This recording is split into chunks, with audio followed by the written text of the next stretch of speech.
cause, you have the right to remain silent. Anything you say can or will be used against you. You have the right to have an attorney present. If you cannot afford one will be appointed to you, man. Yes, Judge. Okay.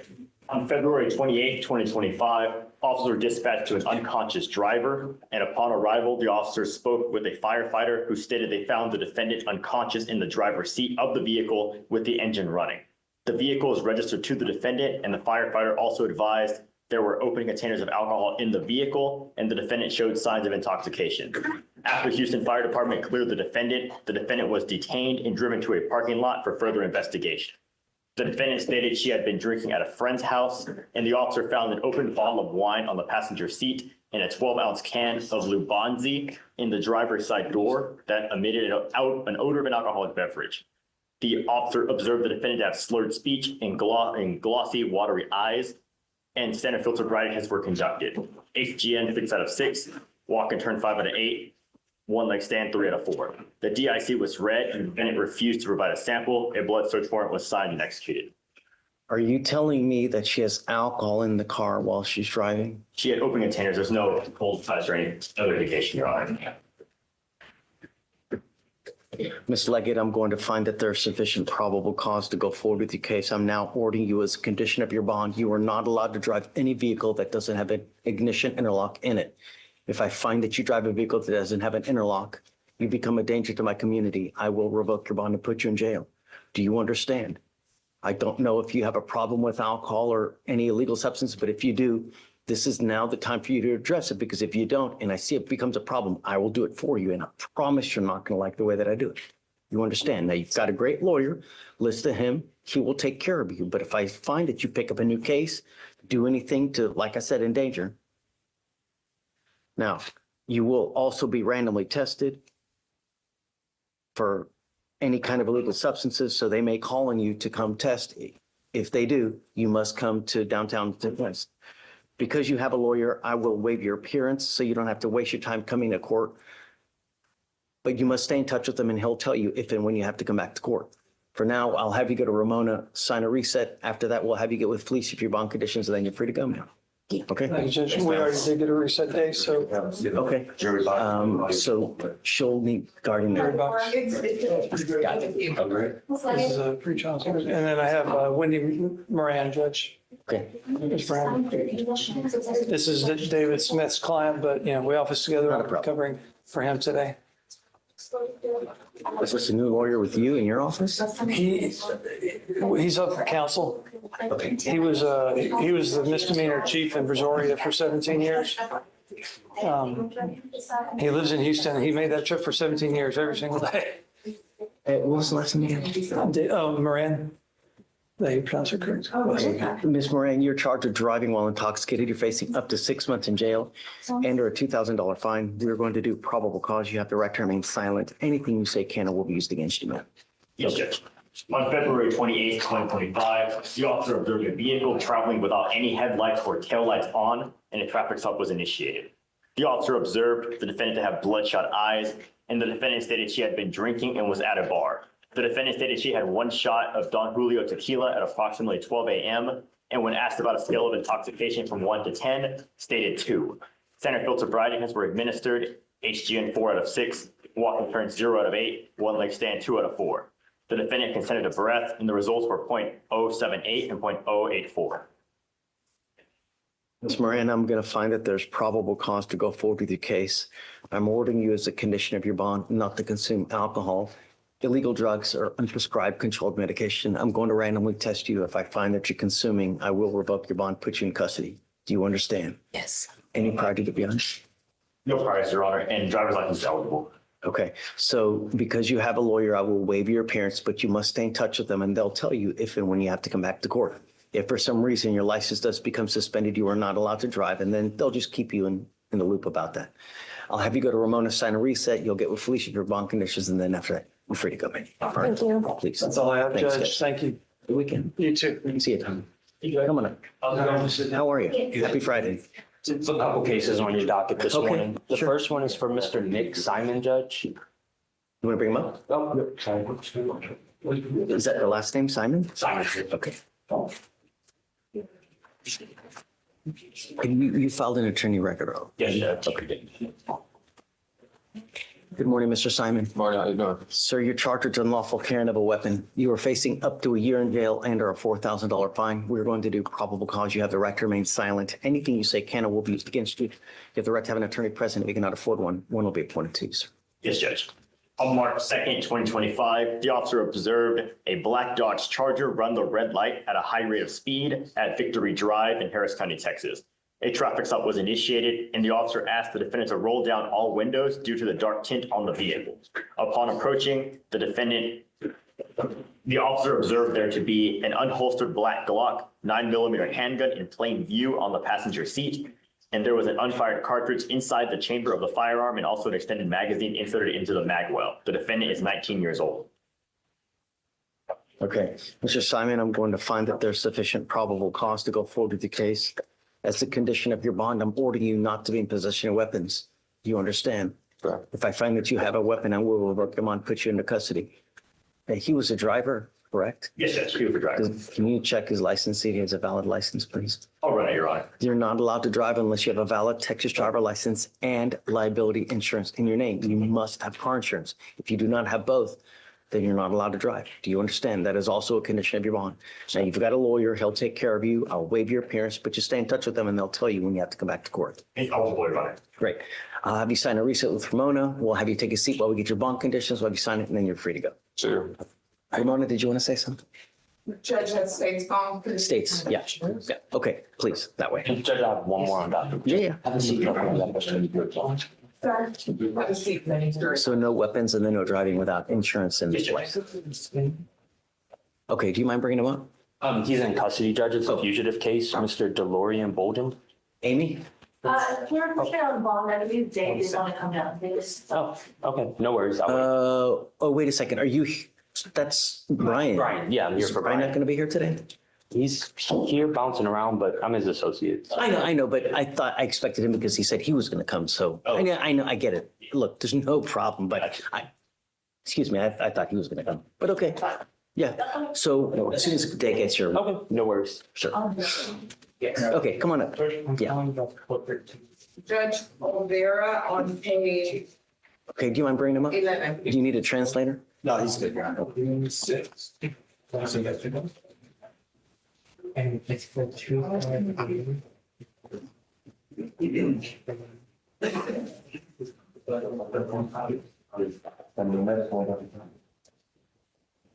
Good morning, Mr. Olvera.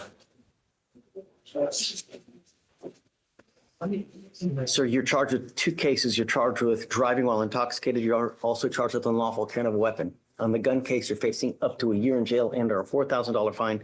On the DWI, you're facing up to 6 months in jail and a $2,000 fine. We're going to do probable cause. You have the right to remain silent. Anything you say can or will be used against you, sir. Yes, Judge. On February 28th, 2025, the officer, while on patrol, observed a black Camry driving north on a south-only street at the 1700 block of Durham Drive in Harris County, Texas. A traffic stop was initiated, and the officer made contact with the defendant, the driver of the vehicle.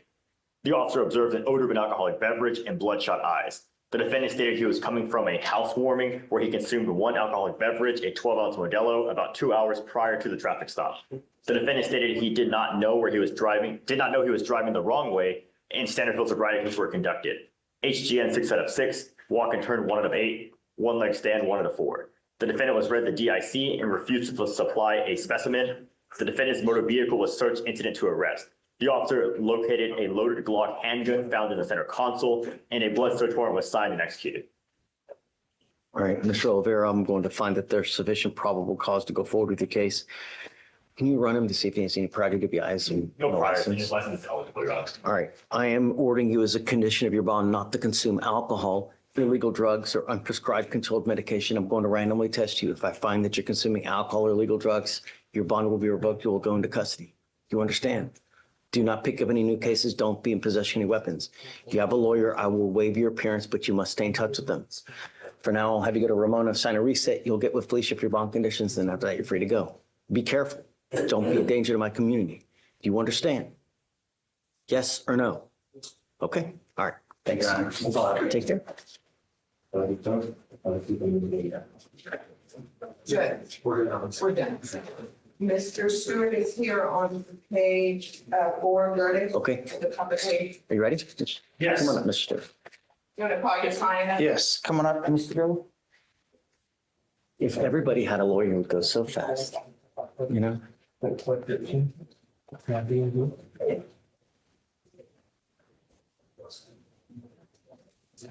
Sorry, the client's name, Gurley. Gurley. Running back? Oh.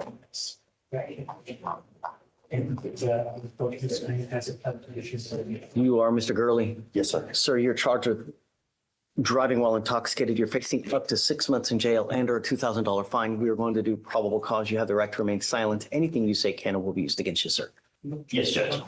On February 27, 2025, at approximately 11 p.m., the officers observed a vehicle repeatedly fail to drive in a single lane, nearly striking 2 other vehicles as well as the inner curb. A traffic stop was initiated.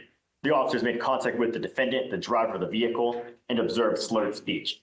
DWI task force officer arrived on scene and made contact with the defendant, who had just exited the vehicle, and observed a visible loss of balance, red glassy eyes, slurred speech, and an odor of an alcoholic beverage. The defendant stated he believed he was on Gulf Freeway and El Dorado Boulevard when he was in fact far away from East Sam Houston Parkway and Genoa Red Bluff Road.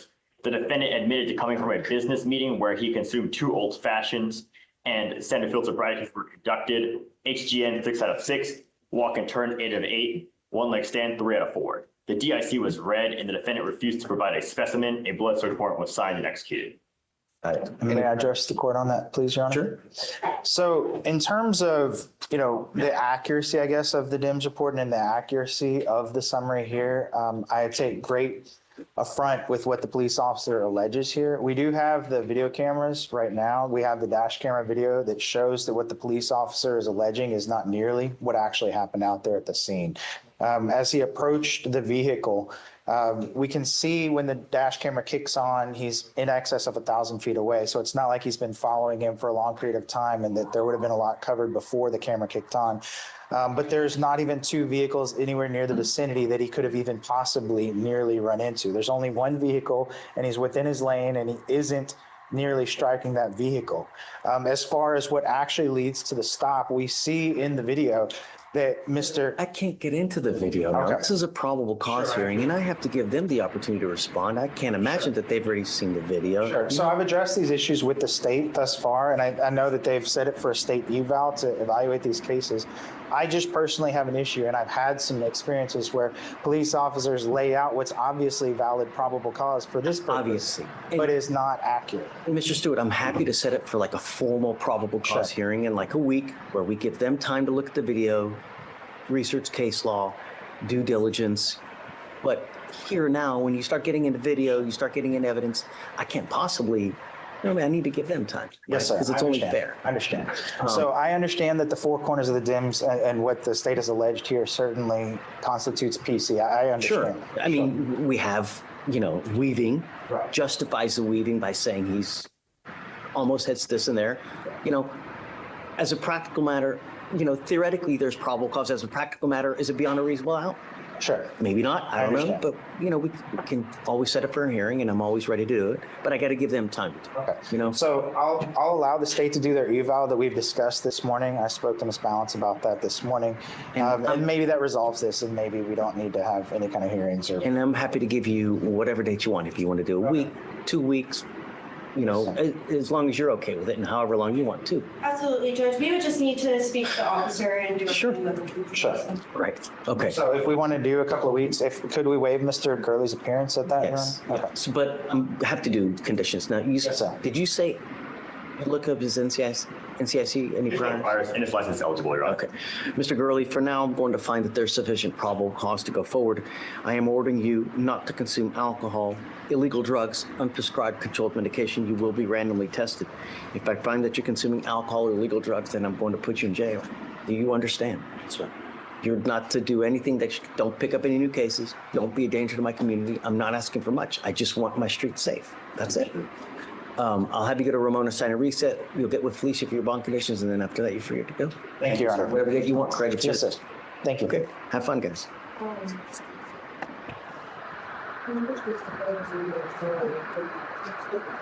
Marcos. Morning, Judge. Hey, good morning. March on Menchu, Menchu.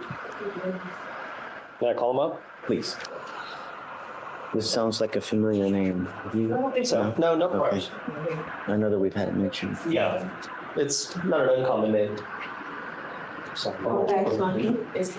Buenos días, señor. Yes. Te pido que por favor conteste a voz alta. Yo soy su intérprete. Buenos días. Menchu. Good morning. Mr. Menchu, you're charged with driving while intoxicated. Estado de manejar ebrio. You are facing up to 6 months in jail and or a $2,000 fine. Una multa de $2,000. You're going to do probable cause. Causa. You have the right to remain silent. El Anything silencio you say can or will be used against you. será usado en su You have the right to have an attorney present. tener un abogado If you presente cannot afford one, one will be appointed to you. para Yes, Judge. On March 1st, el 1 de 2025, marzo de 2025. the officer was dispatched to a major crash Un accidente grande on Ella Lee Lane. en Ella Lee in Lane, Harris County, en el Texas. condado Harris, Texas. The witness El stated testigo declaró he heard a que loud oyó crash un choque coming from outside his venía de residence, afuera de and su observed the residencia y defendant's observó el vehículo del crashed acusado into a blue Subaru. estrellado contra un The witness Subaru azul. observed the El defendant testigo sitting in the observó driver's al seat acusado sentado of en a el red asiento del Toyota conductor, Corolla un Toyota Corolla rojo, and removed the y keys se movió las and llaves, smelled an odor of an y alcoholic beverage. el olor de una bebida and bloodshot alcohólica eyes. y los ojos rojizos. The officer observed an El odor of an oficial alcoholic observó beverage un olor de bloodshot bebida eyes, alcohólica, los ojos and rojizos slurred speech. y el habla afectada. The defendant stated El acusado declaró he el had acusado consumed declaró 4 que consumió margaritas 4 margaritas and standard field sobriety tests were y las conducted. pruebas de campo. HGN 6 out of 6, HDN 6 de un 6, walk and turn 8 caminar y out of 8, voltear 8 de un 8, one leg stand 4 out of una pierna 4. 4 de un 4. The defendant did not El consent to acusado breath, no dio and a permiso blood para su warrant was aliento. signed and executed. Fue ejecutado una orden. Mr. Menchu, I'm going to find that there's sufficient probable cause to go forward with your case. Any prior DWIs and a license? No prior, Your Honor, and there's no license on file. Mr. Menchu, Señor Mancho, I don't know what your immigration status is, lo but migratorio. if you're not in this country with permission and you go to jail and immigration finds you because they sweep it on a daily basis, they will put a detainer on you and you will be stuck like Chuck in custody until this case is over with, and then you will be shipped off to immigration. Heed this warning. You will not get another. I see it happen every day where people get ICE hit detainers and they sit in custody for 6 to 9 months. I'm now putting conditions on your bond. If you violate these conditions, then I will put you in jail. The first condition is you are not to drive. If you do not have a Texas driver license and liability insurance, then you're not allowed to drive. I don't care what is going on in your life. I don't care if there's a burning building and you have to save 50 people, babies, whatever. Do not drive. The next condition is you're not to consume alcohol or illegal drugs. I will randomly test you. If I find that you're consuming alcohol Consumió alcohol and or o illegal drugs, likewise, your bond will be revoked and will go into custody. fianza, Pre-trial services is going to call you to go take a test. If you fail to show up for the test, then a warrant will issue for your arrest. una orden de arresto. Do you understand what's expected of you? Yes. You get no more warnings. If you don't believe me, ask Marcos. He'll tell you good and well. Le dice. For now, I will have you come up to us here, swear to us that you're not going to drive. Y te va a jurar que I will get you to Ramona where you will sign a reset. After that, you will get police here for your bond conditions. después de eso, Then you're free to go. es de fianza, entonces no puede. Judge, Okay, take it. Judge, we have 2 more things. Let's do it while we got Tony. Yep. Herrera, Hey, here, Mr. Bonds. Just while I have Tony here real quick, can I just, Judge, he has an arraignment that's in custody, Ms. Rice. we can do that right after we do these two. Herrera. Come up. Buenos días, señora. Yo soy su intérprete. Por favor, conteste a voz What alta. is it? Ramona, who is this? Herrera on page 4.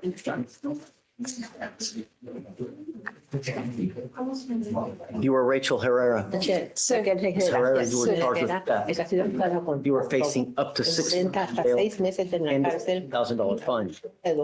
We are going to do probable cause. You have the right to remain silent. Anything you say can or will be used against you. Can we also do the other one as well? We might as well. It's a DWI. It's okay. Sure, okay. The last one, and Judge, that one's on page 17. Got it.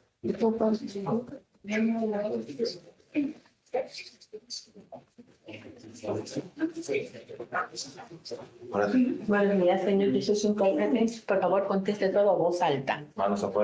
You are charged with criminal cases. We are going to do probable cause on each of your Uno cases. de sus casos. After that, we will determine whether we will do bond conditions. Each of you have the right to remain El silent. derecho por el silencio. You have the right to have an attorney El derecho a present. un abogado If you presente. cannot afford one, Un abogado, uno se le nombrará. let's start with Ms. Herrera. Yes, Judge. Empezando con ella. On March 1st, Primero de marzo 2025, del the officer 25, made los contact hicieron contacto with the suspect and con la complainant inside a JCPenney's con loss prevention office. JCPenney. The loss prevention team provided all information needed to place the suspect in custody. Y en la The sospechosa tenía la persona complainant bajo and loss custodia. prevention team El equipo de advised prevención they observed the dijeron que suspect apelaron a la on CCTV footage, sospechosa select en multiple la items cinta, on the store poniendo floor múltiples before artículos entering the dressing room with a antes de entrar al backpack salón she de brought in.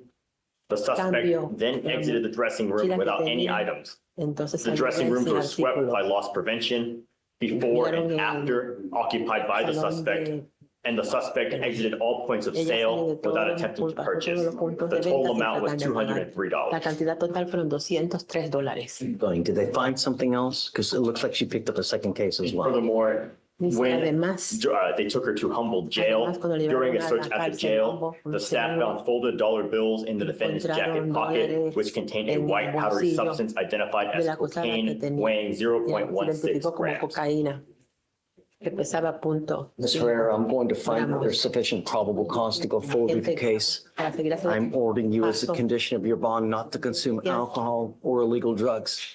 I'm going to randomly test you. If I find that you're consuming alcohol or illegal drugs, Yo then I will revoke your bond, put you in jail. revocar tu fianza, lo pongo en la cárcel. You're also ordered not to go back to any JCPenney as Regrese a well. ningún JCPenney. Okay, so let's start on Mr. Velasquez now. Velasquez. Yeah.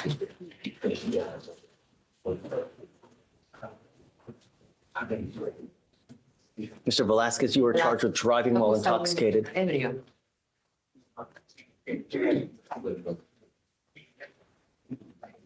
You are facing up to 6 months in jail and or a $2,000 fine. Dólares. Yes, Judge. On March 1st, 2025, the officer responded to a loud music complaint from a vehicle at Main Street, South Houston, in Harris County, Texas. Houston, el condado Harris. The officer made contact with the defendant, who displayed slurred speech, a strong odor of an alcoholic beverage, and very poor balance. Standard field sobriety tests were administered, HGN 6 out of 6, walk and turn 5 out of 8, one leg stand 3 out of 4. The defendant consented to breath with results of .142 and .139. Is he listening to music while being Hispanic? Really? Escuchando la So música. that was the basis of the stop, was the loud music complaint, and that's when they approached the vehicle. You never even said that he was driving. And that's all there is, Your Honor. Eso es lo único que Was he driving? He was in the vehicle, but we don't have, and Your Honor, we understand, yes, there's Nothing in Nothing in the says DMs. he was driving either. we don't have that information, Judge, so we understand if you find a PC. Mr. Velasquez, I'm going to find that there's no probable cause to go forward with your case. You know, you need to be very careful, especially if you're not in this country with permission. There are a lot of people here when they go to jail and they don't have permission to be in this country.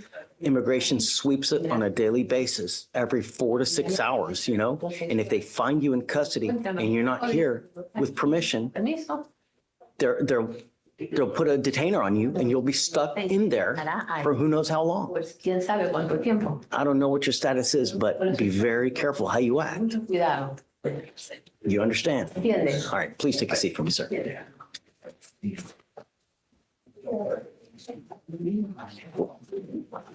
I've placed conditions on your bond, ma'am. If I find that you violate these conditions, I will put you in jail. En la I cárcel. will protect my community at all costs. It doesn't matter to me what's going on. Lo que está Do sucediendo. you ¿Me understand? entiende?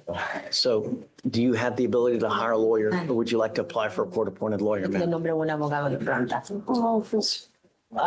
PowerPoint. So Judge Goin will give you an application. I'll have you fill it out and then I'll take a look at it. For now, I'll also have you sign a receipt with Ramona. You will get with Fleischer for your bond conditions and then we'll have you take a seat in the jury box, ma'am. Esa para las condiciones de fianza, siéntese. She's being monitored. Okay. Mr. Pons was waiting, but No, not. Mr. Pons, and he's been so Waiting patiently to. patiently. I was gonna ask for a PR bond for Miss Rice. She's got a parole hold. After this, I'm gonna talk to her about the next step. But if are they going to send her to parole then if we give her a PR bond? I'm sorry? Will they send her to? Yeah. But then if you give her a PR bond, we can have the next conversation about taking care of the case today. I don't know. What do you, Or send her any bond. Sorry. Deputy Miranda, would you mind bringing Miss Rice out? Yeah. It's gonna, okay. I don't know anything about anything. So let me see. She has a parole hold for failure to report. She's got a false ID while having a parole hold. So if you give her a PR bond, she's still gonna be there. Parole's gonna come and talk to her. Yeah.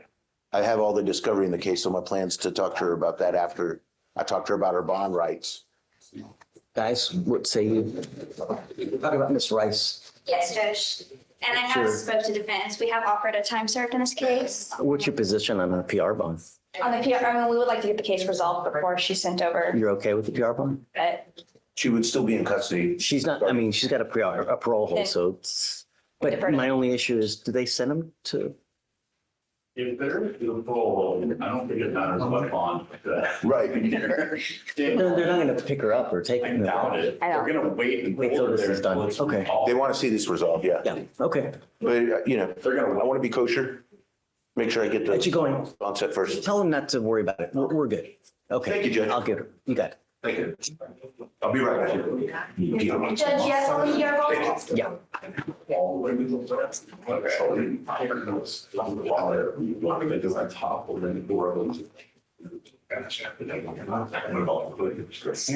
Mr. Beadle, did you want to talk about something? Yeah, Judge, I'm in the rain. That's why I was waiting for and then it. I'm teaching this young man how to grow a beard. I teach everybody. I need help too. I can't grow a mustache. It looks like, You ready? I'm absolutely. Please. Yes. We're talking. Mr. Madrano, Judge. Cable Madrano.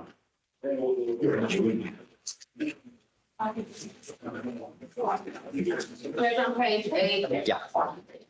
Good morning, Mr. Madrano. Sir, you're charged with driving while intoxicated. You're facing up to 6 months in jail and a $2,000 fine. We're going to do probable cause. You have the right to remain silent. Anything you say can and will be used against you. You have the right to have an attorney present. If you cannot afford one will be appointed to you, sir. Yes, Judge. On March 1st, 2025, the officer observed a white Honda CRV involved in a minor accident. The defendant was traveling southbound on Dennis Street when he struck a 2016 gray Lexus. The defendant admitted to consuming alcohol recently and standard field sobriety tests were administered. HGN 4 out of 6, walk and turn 6 out of 8, one leg stand 3 out of 4. The defendant refused breath. Right? He admitted to consuming alcohol recently. So what? And Your Honor, there are no other indications of intoxication listed in the DIMS. No slurred speech, no bloodshot eyes, no, We don't have that. not even an odor of alcohol. No, Your Honor. None Your of that. Honor, what we do have is that there's an accident and another officer told him that he thought that the defendant was intoxicated. We don't know what that other officer observed. Right. Based on the DIMS Yeah. facts. All right. I'm going to find no probable cause. Mr. Medrano, hey, be careful, man. Look, every single day, someone dies from an alcohol-related collision in our county. Every single day. $50, $40, Uber, anywhere you want to go. Don't matter where you want to go. You know what I mean? All right. Good luck. Please. Thank you, Judge. Thanks. I'll be able to, I'll tell you what it is.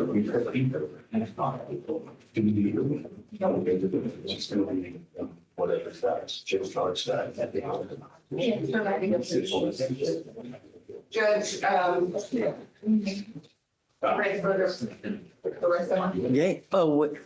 No. Hold on. Ms. Strong, I've got two more lawyers here. He's here on. Good morning, Judge. I have Jose Guerrero. He's there. He's the one that you sent for a drug test yesterday. Okay. Yes, he's here. Mr. Guerrero?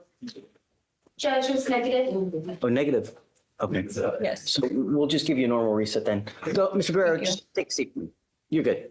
We'll just give you a normal reset then. Okay? Thank you, Judge. Yes, for sure. Do you have anyone else? I have Guadalupe Guerrero on docket. He was on docket yesterday, so I'm not sure why he popped up today. Can he sign conditions and everything with me, Judge? I don't, It's because we raised, I think, the dollar on the original sold. that's why. Whenever we revoke someone's bond and then, raise it even $1, whatever, they always auto-populate the next day. So that's Okay. why. But we can just give you the date, whatever you want, regardless. So Okay. you want to just chat with Ramona here? She's in the court, in the virtual court. Just whatever date you want, you're good. I'll chat with her. Thank you, Judge. Thanks. Colin.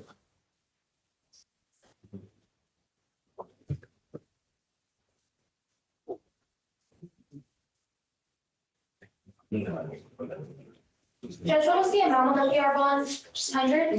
Just whatever it is now. It doesn't matter. Yes, Judge. There's a bond. Is there a bond set? Or Judge, Can you hear me? then leave it there. Hey, Colin. So you're saying, is there a problem with the PR bond?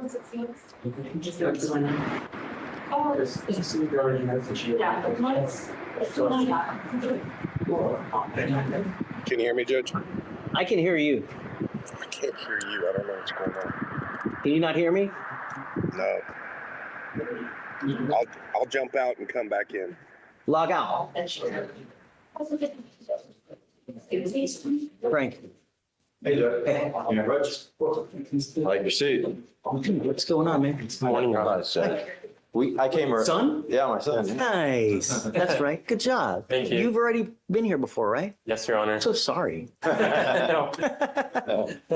What's going on? Judge, I came earlier this week on a Jamalith Bojorquez and Is it on docket today? no, it's not on docket, but you told me to bring her in. You said it Did was, she get an immigration bond or something? no. She just she had a pretrial bond.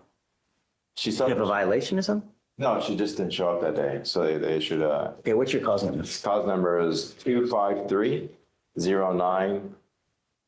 I remember now. Yeah, Right. Okay, 09. 52. So this was she never appeared for her arraignment. We issued a warrant, so now she's here. Do you mind bringing her up? Yes. Do you need a translator? No, she speaks English. She's a U.S. citizen. It's 2530953. 2530952. Ahem. Ahem. Great to see you, Judge. Bruce, can I get that call? Yeah, it's 2530952. You are Ms. Borroquez. Yes. Ma'am, you're charged with possession of a controlled substance. You're facing up to a year in jail and or a $4,000 fine. You had court on October 2nd of last year. We issued a warrant for your failure to appear. We are going to do probable cause. You have the right to remain silent. Anything you say can or will be used against you. You have the right to have an attorney present. If you cannot afford one, one will be appointed to you, ma'am. Yes, Judge. Please. On September 25th, 2024, the officer conducted a traffic stop on East Sam Houston Parkway in Harris County, Texas, after observing the defendant driving 70 miles per hour in a 50 mile per hour zone. The officer requested to consent to search the vehicle, and the defendant consented. The officer found a ball of white capital labeled tramadol on the front passenger seat. The defendant told the officer she did not have a prescription. Okay. Ma'am, I'm going to find that there's sufficient probable cause to go forward with the case. Can you run her license? Yes, Judge. The only issue I have with the case is what's the reason for the search? I mean, she's No. She agreed to it. I mean, that's. I understand.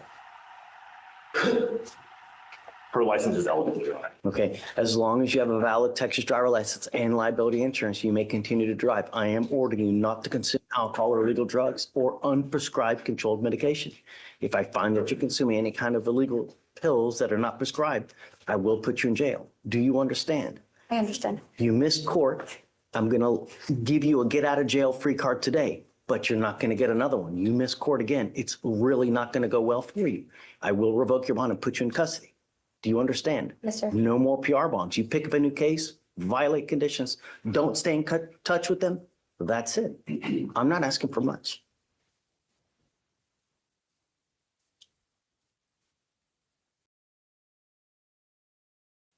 Judge, reinstatement? Yeah, we'll reinstate the bond now. I'll leave it at 2501. Get ready because you will be tested. Do you understand? Yes. Okay. So For the record, it was for her mom. well, But yeah, we got to, yeah, so. just get it and you guys do what you need to do. I want to make sure that she's just not using. You know, the problem is, and what a lot of people don't understand is they go out, they party, they take these pills. Nowadays, you have no idea what you're taking. Just not even like a little bit of fentanyl kills you, you know? You take oxy, take too much, you put your lungs to sleep, you die. So you got to be careful. I don't know whose, be careful. That's it. You got but one life. All right. We'll have you sign a reset with Ramona, get you Felicia for your bond condition, Felicia, and then you're free to go. Thanks, Judge. Have a good weekend. Thanks, Ren. Thanks, Judge.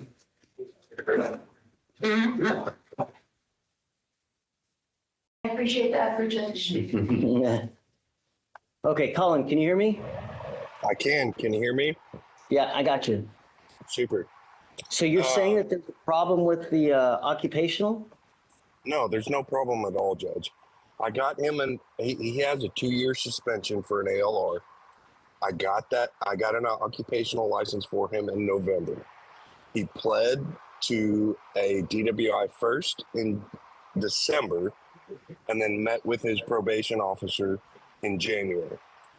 She's decided that she is a license guru and that his occupational license needs to be signed by you. There is no suspension coming from you, Your Honor. He's on Right, I didn't probation. suspend it. No, and all he has to do is the DWI education course, and there will be no suspension from you. So she has wasted his time, your time, the CLO's time, and I'm sorry for being here to even bother you. He has no other issues at all. He just started. He had to take time off work to come here and deal with this because she ordered him. You didn't represent him on the initial case, did you? No, Judge, I did not. It was someone else. It's George Rule. I remember. They just want to make sure that occupational is appropriate. There's absolutely no reason why you need to admonish him, Judge. He's on probation. I'm not Has going to. conditions. I won't. I I know. won't. I appreciate it. Do you want, what do you want me to run? That I'm you a no- for him to use it, or I can just have him sign it.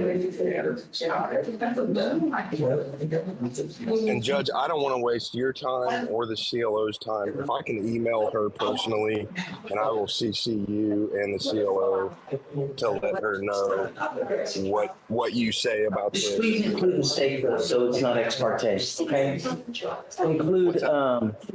Include the state for whatever though. I'll include the state, but it is an ex parte situation, so I guess it's Okay, I approved it, Colin. So. Okay. I appreciate it, Judge.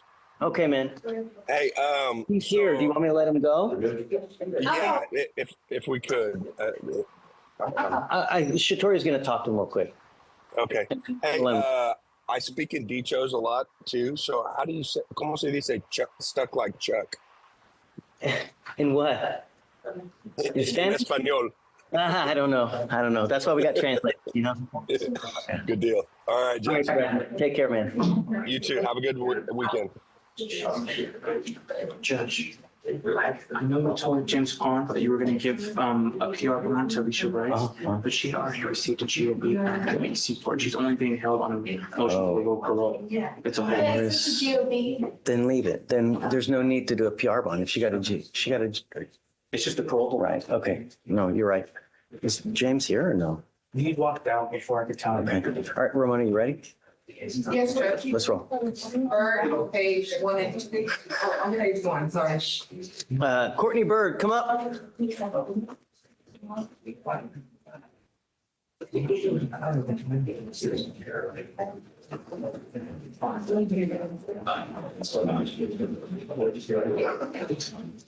Mr. Bird, you're charged with 2 cases. You're charged with reckless driving and unlawful carrying of a weapon. On the reckless driving, you're facing up to 30 days and or a $500 fine. And on the gun case, you're facing up to a year in jail and or a $4,000 fine. We're going to do probable cause. You have the right to remain silent. Anything you say can or will be used against you. You have the right to have an attorney present. If you cannot afford one will be appointed to you, sir. Yes, Judge. On March 1st, 2025, at approximately 1:18 a.m., the officer observed a vehicle traveling at a high rate of speed, and the officer had to drive in excess of 130 miles per hour. 130? Yes, Judge. And the vehicle exited from the highway, and the officer paced the vehicle bumper to bumper between 100 and 105 miles per hour. The vehicle was changing lanes and driving around vehicles that were traveling at the posted speed limit of 45 miles per hour.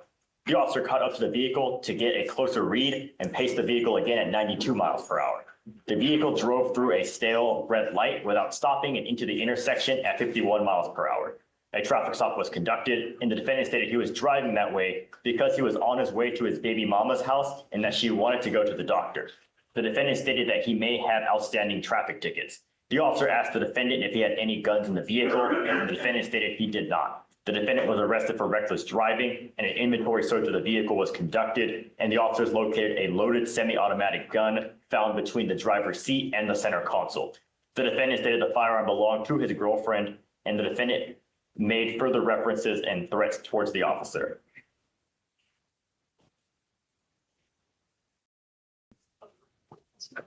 Mr. Bird, you understand that I'm going to do everything in my power to protect my public at all costs. And if that means putting you in jail and making your bond sky high, I will do it in a heartbeat. Do you understand? You are not allowed to drive, and you will be signing an affidavit with me today promising me you're not going to drive. If I find that you do, I can have a contempt hearing every single time you drive. It's an offense in and of itself. Do you understand?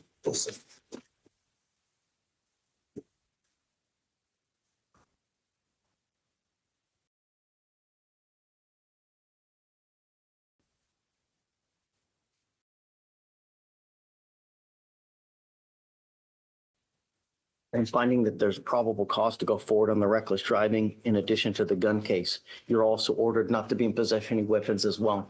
If I find that you have a weapon, you pick up a new case, violate conditions in any way, I will revoke your bond on both cases, put you in jail, no more PR bonds. Do you understand?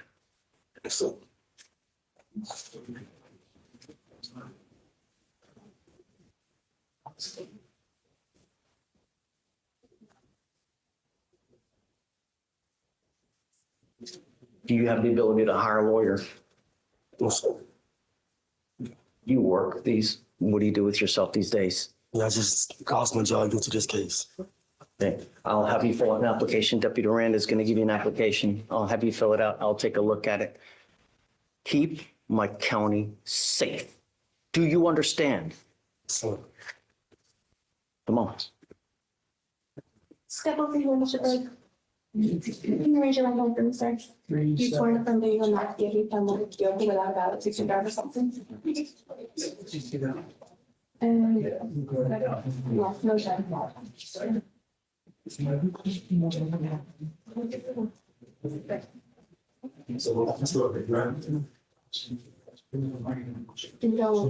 don't have a valid fiction driver's license? I have one. From? Okay. And Your Honor, on perusal of these state's conditions, no weapons in addition to the no. Yeah, so no driving, no weapons. Yes, Judge. If you can file it, please. Yes, Judge. Jamal Crump, come up.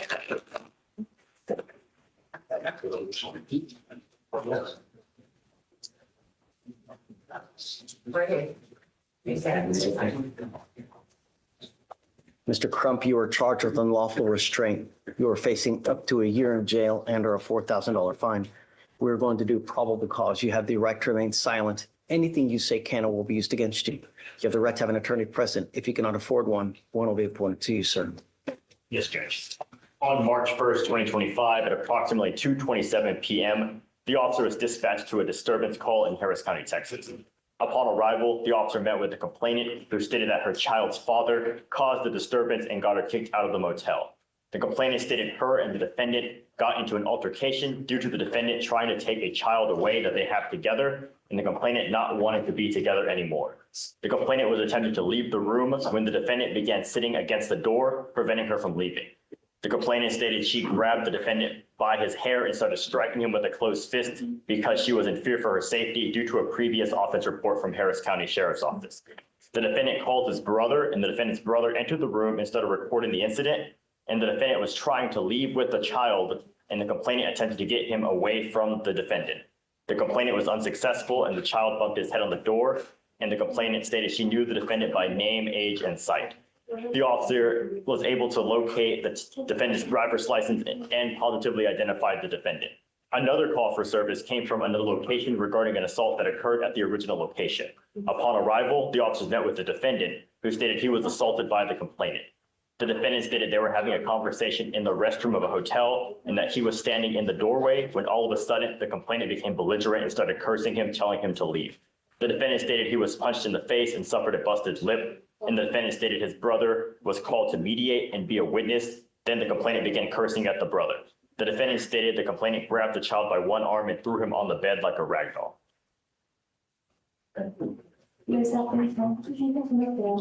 Mr. Crump, I'm going to find that there's probable cause to go forward with the case. Did she ended up getting charged as well? I do not see a charge for the complainant, Your Honor. So just don't have any contact with this person. That's all I'm asking you to do. You know, sometimes when you have cancer in life, what do? You cut it out, because if you don't, it kills you. Some people in life can become a cancer to you as well. So that's it. I don't want you to have contact with this person. Do you understand? If I find that you do, I'm going to revoke your bond. I will put you in jail. I'm also ordering you not to be in possession of weapons as well, Mr. Crump. You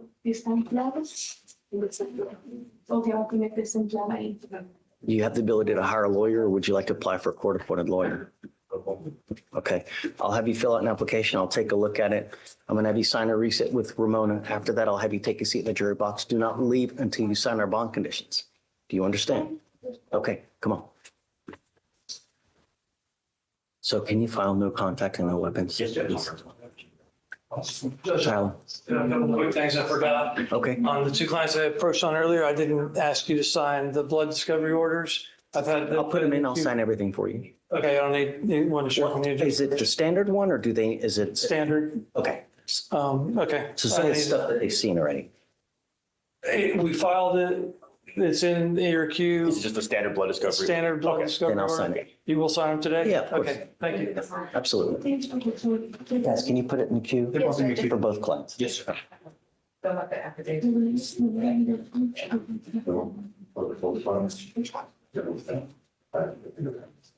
I'm sorry, Judge, one of those was mine, one was David Smith, so if you see my name. I got it. If you can sign the other one, well, I appreciate it. Yeah. Judge, next is Frazier on page 3. Okay. Karen Frazier, come on up.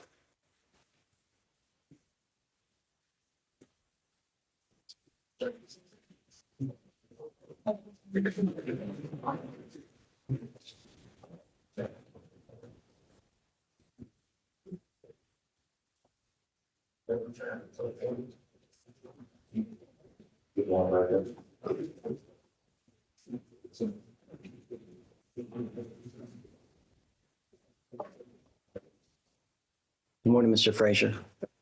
Sir, you're charged with indecent exposure. You're facing up to 6 months in jail and or a $2,000 fine. We're going to do probable cause. You have the right to remain silent. Anything you say can and will be used against you. You have the right to have an attorney present. If you cannot afford one, one will be appointed to you, sir. Yes, Judge. On March 1st, 2025, the officer was at a Texas Roadhouse parking lot in Harris County, Texas, conducting a traffic stop. While on the stop, 2 restaurant employees approached the officer to state the defendant had just exposed himself to them by having his car window down to be visible to them and stroke his penis up and down. The employees provided a picture of the vehicle, the license plate, and a picture of the defendant. While trying to get an accurate location of the vehicle, the defendant began approaching the employee while she was on foot in the parking lot. 2 employees pointed out the vehicle getting ready to leave the parking lot, and the officer conducted a traffic stop. The defendant stated he was trying to get to a hospital for a laceration to his left leg, and the officer went inside the restaurant to view surveillance of the parking lot. The officer observed the defendant waiting in the parking lot before the complainants walked out. The defendant was parked further back than the complainants. When the complainant got into their vehicle, the defendant drove forward and parked next to the complainants. The complainants turned and observed the defendant to have a passenger window down, sitting up in the driver's seat, and stroking his penis in an up and down motion. The complainants drove off and came back to the defendant's vehicle to get a picture of the defendant and his vehicle. The defendant pulled forward again in a parking next to the vehicle with a woman facing away from the defendant. The defendant parked his vehicle and eventually drove away. The defendant drove around the parking lot and approached the complainant, who was on foot searching for him. The complainant ran away in fear of being hit by the defendant's vehicle. Mr. Fleischer, we're going to find that there's probable cause to go forward with the case. I'm warning you as a condition of your bond not to expose yourself to anyone in this county in public. Do you understand? If I find that you do, I will revoke your bond, put you in jail. No more PR bonds for you. I'm also ordering you not to go back to this place. Where was this? A Texas Roadhouse, Your Honor. Okay, you're not allowed to go back to this Texas Roadhouse. Do you understand? Likewise, if I find that you go back, then I will revoke your bond. So would you reach out to them to let them know that we have put these conditions in place? Yes, so that if they should see him again? Yes, Judge. Okay.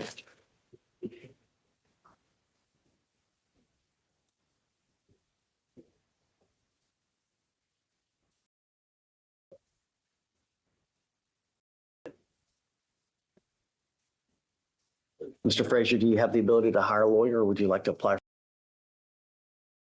for a court-appointed lawyer?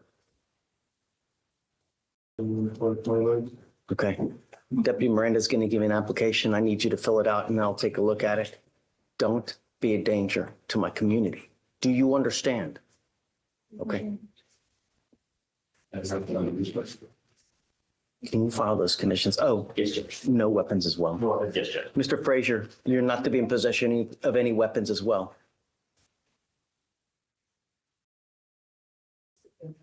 Okay, Judge, I just texted the complainant. Yes.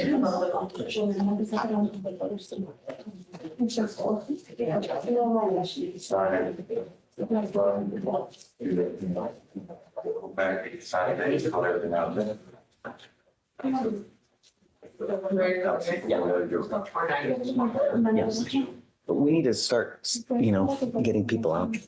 So after this one. The next one is Jenkins on page 5. Man, we're only on page 5. Jenkins, come up.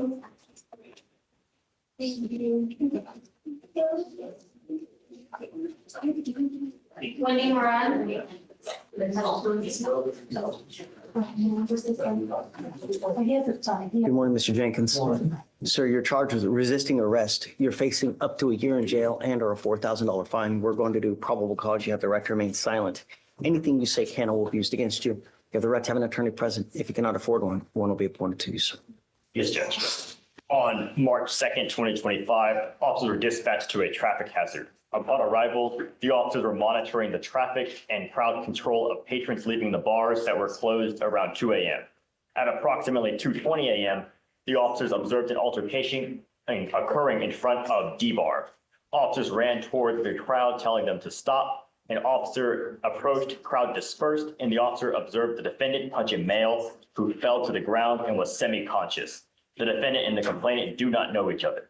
The officer yelled at the defendant to stop and observed the defendant use his right foot to stomp on the complainant's head while he was laying on the ground semi-conscious. The officer grabbed the defendant and the defendant tried to stomp on the complainant's head again, who was now unconscious. The officers were successful in taking the defendant to the ground, and the officer told the defendant to place his hands behind his back, but the defendant refused and resisted by holding his hands under him in front of his chest. The officer was able to get his right arm out and behind him, but the defendant continued to resist and hold his left arm under his chest, while the officers continued to give orders to put his hands behind his back. The defendant resisted and said he did nothing wrong, and the officers were eventually able to handcuff and detain the defendant. I don't know why an assault hasn't been charged yet. I need to speak with the complainant and the officer to figure out what's going on with that. But yes, there does need to be an assault charge. Mr. Jenkins, I'm going to find that there's probable cause to go forward with your case. I'm ordering you as a condition of your bond not to go back to this location. I'm going to put an ankle monitor on you so I know where you are at all times. You're not to consume alcohol, illegal drugs, unprescribed controlled medication. I'm giving you a curfew. I don't want you out in the middle of the night. Do you understand? Sir. If I find that you violate these conditions, I will put you in jail. I will do everything in my power to protect my public at all costs.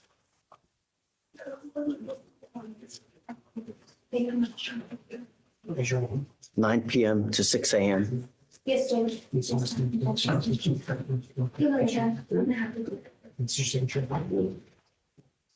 You're not to have any contact with the complaining witness in this case, not to be in possession of weapons. This is for you, Judge? Yeah, not to go within 1,000 feet of this, of D-bar. Excuse me, Judge.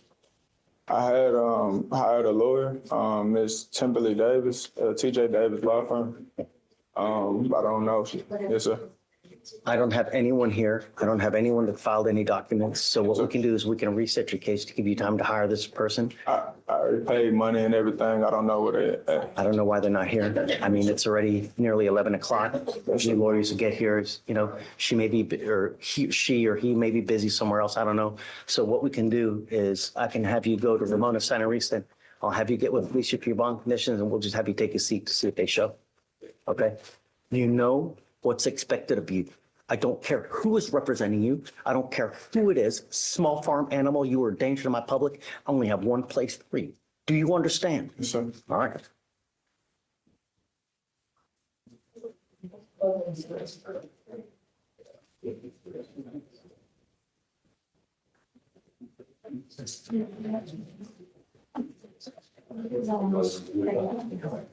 I'm sorry, sir.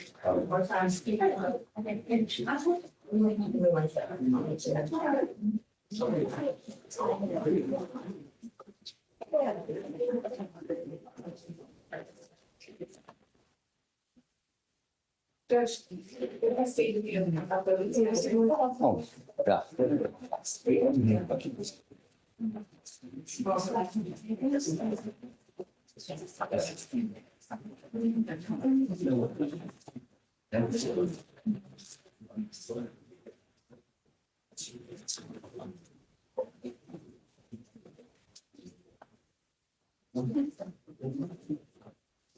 Okay, I granted all these.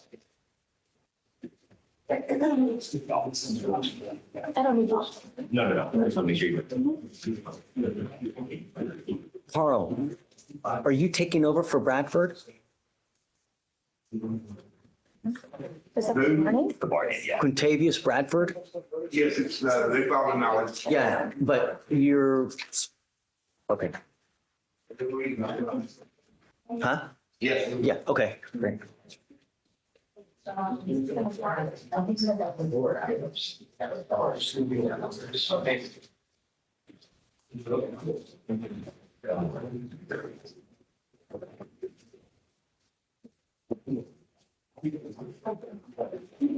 Just FYI, I'm live streaming. Huh? I'm live streaming, so be careful what you say. Just want to let you know, the fugitive we got over the blue, but we're home with the sun that didn't work. Wow, all that, There was the TV. He had TB. They don't. Oh, he had TB? Yeah. What? And we had him here? Yeah, he was on a 7-day hold. Oh, Lord. So, Okay, well, hopefully he didn't have TB out here. Yeah, hopefully he didn't infect anybody. We found out after that later. All right, Ramona, you ready? Yes, good. The next one is. Is it Jones? Oh, no, that's, Miriam Morgan. Demaria Morgan, come up. I'm sorry, Judge, not, Oh, no. at the bottom of page 10. Nwobodo, come up, sir.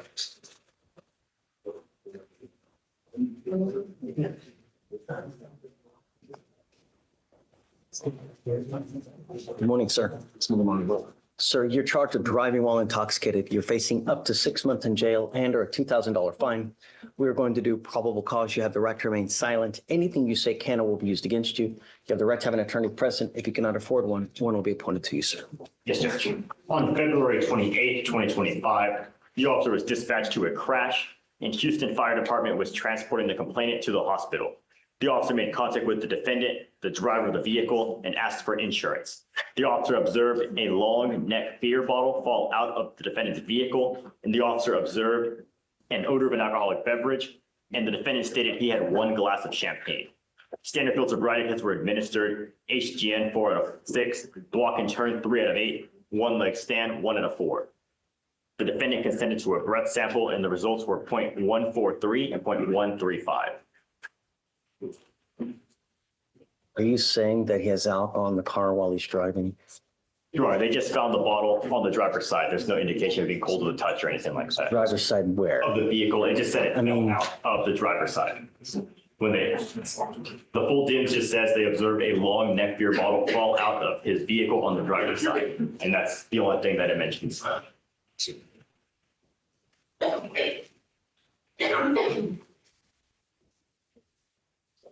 Can you run his license, run him, see if he has any prior DWIs, Yes, and then his license?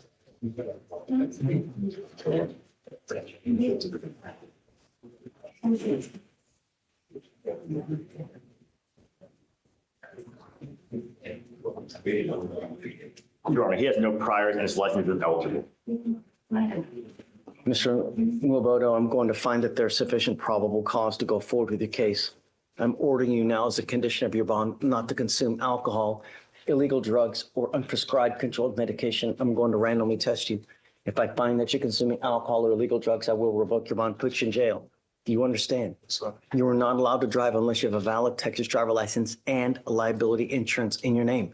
If you don't have car insurance, likewise, you're not allowed to drive. We are going to reset your case to give you time to hire a lawyer. So I will have you go to Ramona, sign a reset. After that, you'll get with Felicia for your bond conditions, and after that, you'll be free to go. When you come back, please have a lawyer, sir.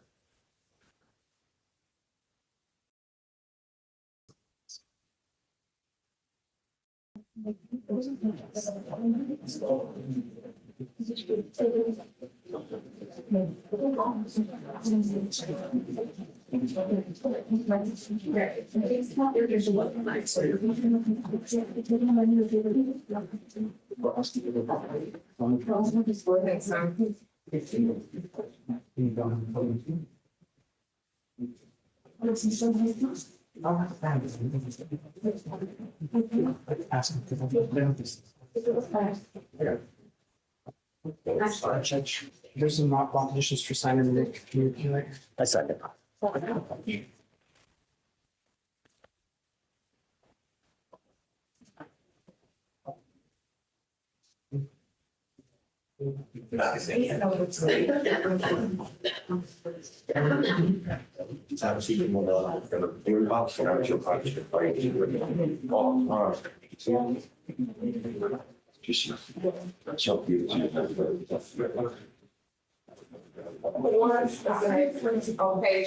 Miss Ford, come up. Queen Ford.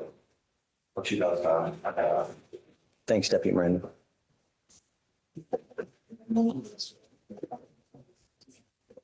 Simon, Nick.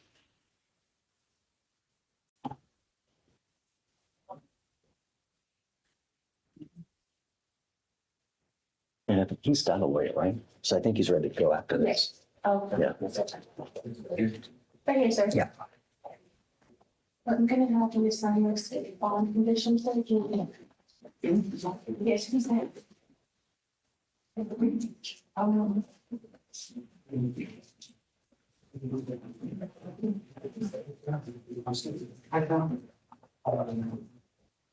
not gonna do it. Yeah, they're not. It was not pointed out for you to have the shoe on. Okay. Like this.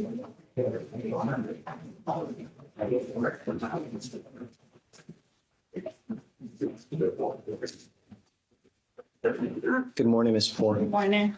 Ma'am, you're charged with driving while intoxicated. You're facing up to 6 months in jail and or a $2,000 fine. We're going to do probable cause. You have the right to remain silent. Anything you say can or will be used against you. You have the right to have an attorney present. If you cannot afford one, one will be appointed to you, ma'am. I apologize. What's the last name, Your Honor? P-O-U-R.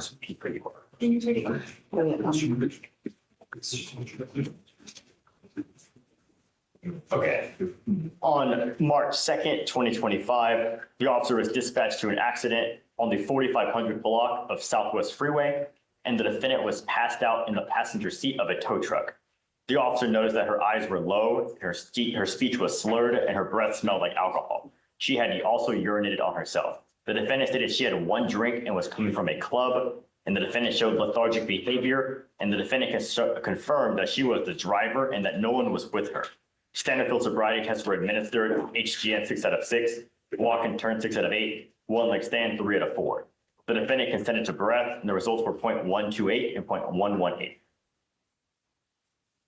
Where was she driving? What was she doing? All I know is that she's sitting in a passenger seat of a tow truck. How did she get there? What happened? Was there an accident? Who is writing these reports nowadays? I mean, yes, Judge. And the statement made statements stating that she confirmed that this was her vehicle and she drove it to the crime scene. The defendant confirmed that she was with only her and no one else was with her.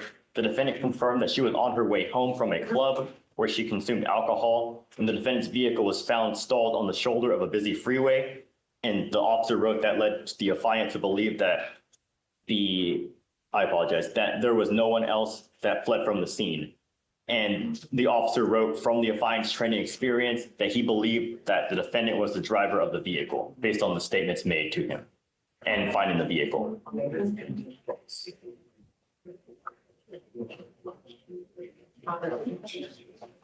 did anyone see her drive? Did the tow truck driver see her drive? How long did she drive? When did she drive? We don't have that information. So it says that there was, Deputy DuPont was dispatched to a one-car minor accident and the vehicle was leaning on its side and stuck in a muddy ditch. The defendant was passed out in the driver's seat with the key inside the ignition and the engine running. That definitely woke up the defendant. So someone sees her in the ditch. Wait, is that? Oh, sorry, that was the wrong case, Judge. In this case, she was passed out in the passenger seat of the tow truck, and there's no other information in regard to her driving besides the statement she made. So there's no one that observed it, Your Honor. And we understand. Let's do this. I'm gonna appoint your lawyer today so we can have someone take a look at the case for you. Okay? Ramona, do you mind appointing someone for Ms. Moore, please? Okay, Judge. Just do me a favor. Just take a seat for me in the jury box, will you, please? We'll come back on that.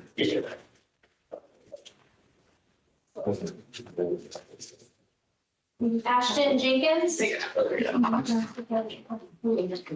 Judge, Ms. Davis is on.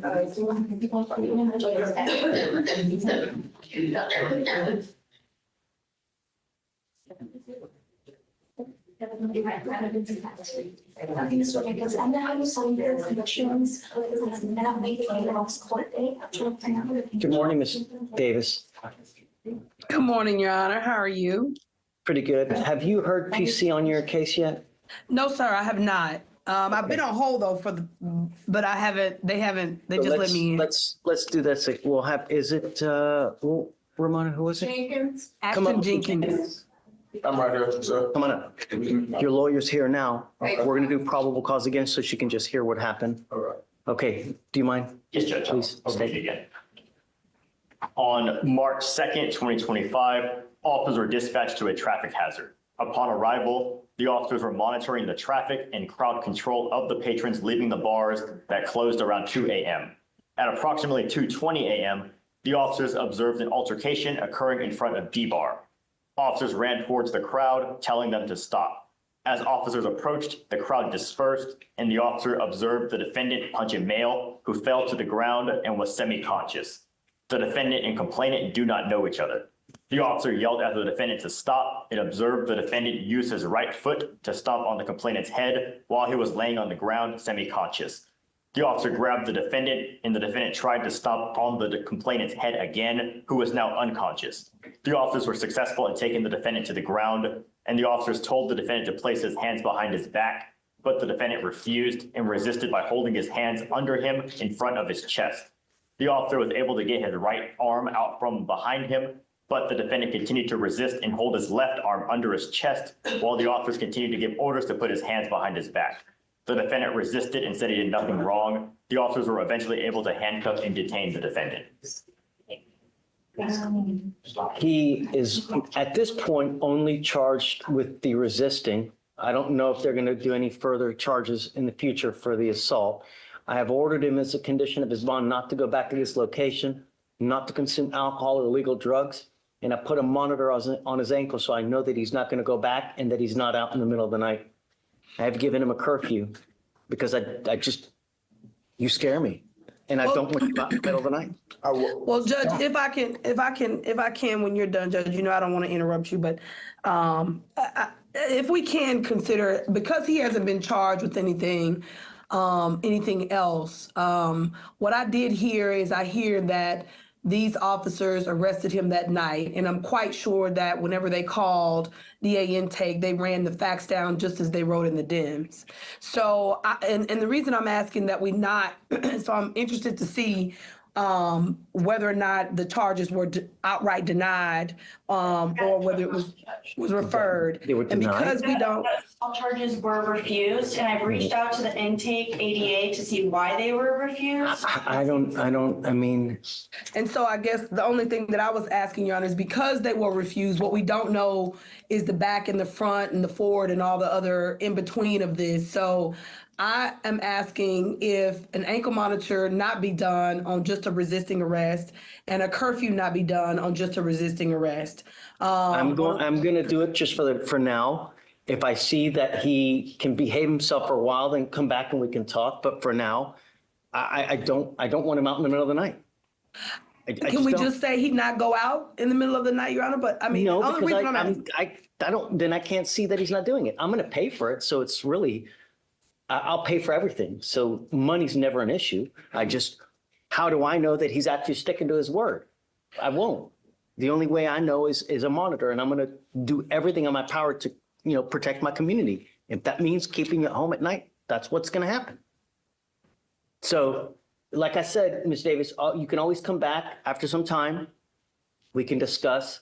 I can, for the life of me, understand how they would just deny.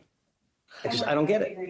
But I guess when my only thing is, Judge, and I guess I'm urging it because if we have an ankle monitor on, and I understand your fears, the charges have been reduced.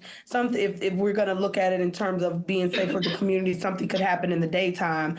I just don't want to put, and I'm asking, a restriction on somebody who can't go to work, who can't go get Pampers, who can't go get milk. Emergencies for the middle of the night. I did 9 p.m. If you want, I could do 10 p.m. I'm always going to work around a schedule for work, but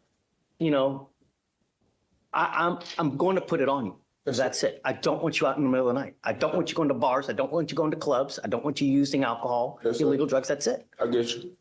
I got you. So we'll come back after some time. Any more issues? Talk. I'm always ears, I know you are, Judge. Thank you, Your Honor. I appreciate you for listening. For sure. And so you want 9, you want 10, whatever you want. We can do 10, Judge. Mr. Jenkins, okay. I guess I did not foresee this on just a resisting arrest, Judge. What are the hours you work? Currently, right now, I'm at ExxonMobil in Baytown working 6 to 6. I work overnight. I just got off work coming here. That's a problem. I can talk to my job. I got you. That's cool. Why I was, and so Judge, that was why I was concerned. I knew that he worked. His sister used to work for me as a paralegal. And so I knew that there was some nighttime going on here. I didn't know, I didn't anticipate this, so I would have had my issues together. Can we make it to where he is only to go to work at No, whatever not for day? now. I don't know him. I don't know how he's going to be. Let some time pass and then we'll come back, talk to your work. Yeah, I don't want to prevent anyone from working, but So is he able to at least go to work, Judge, and take the curfew off and say that he is to only go to work? Because if you have an ankle monitor how do I know on. he works? How do I know he works in the middle of the night?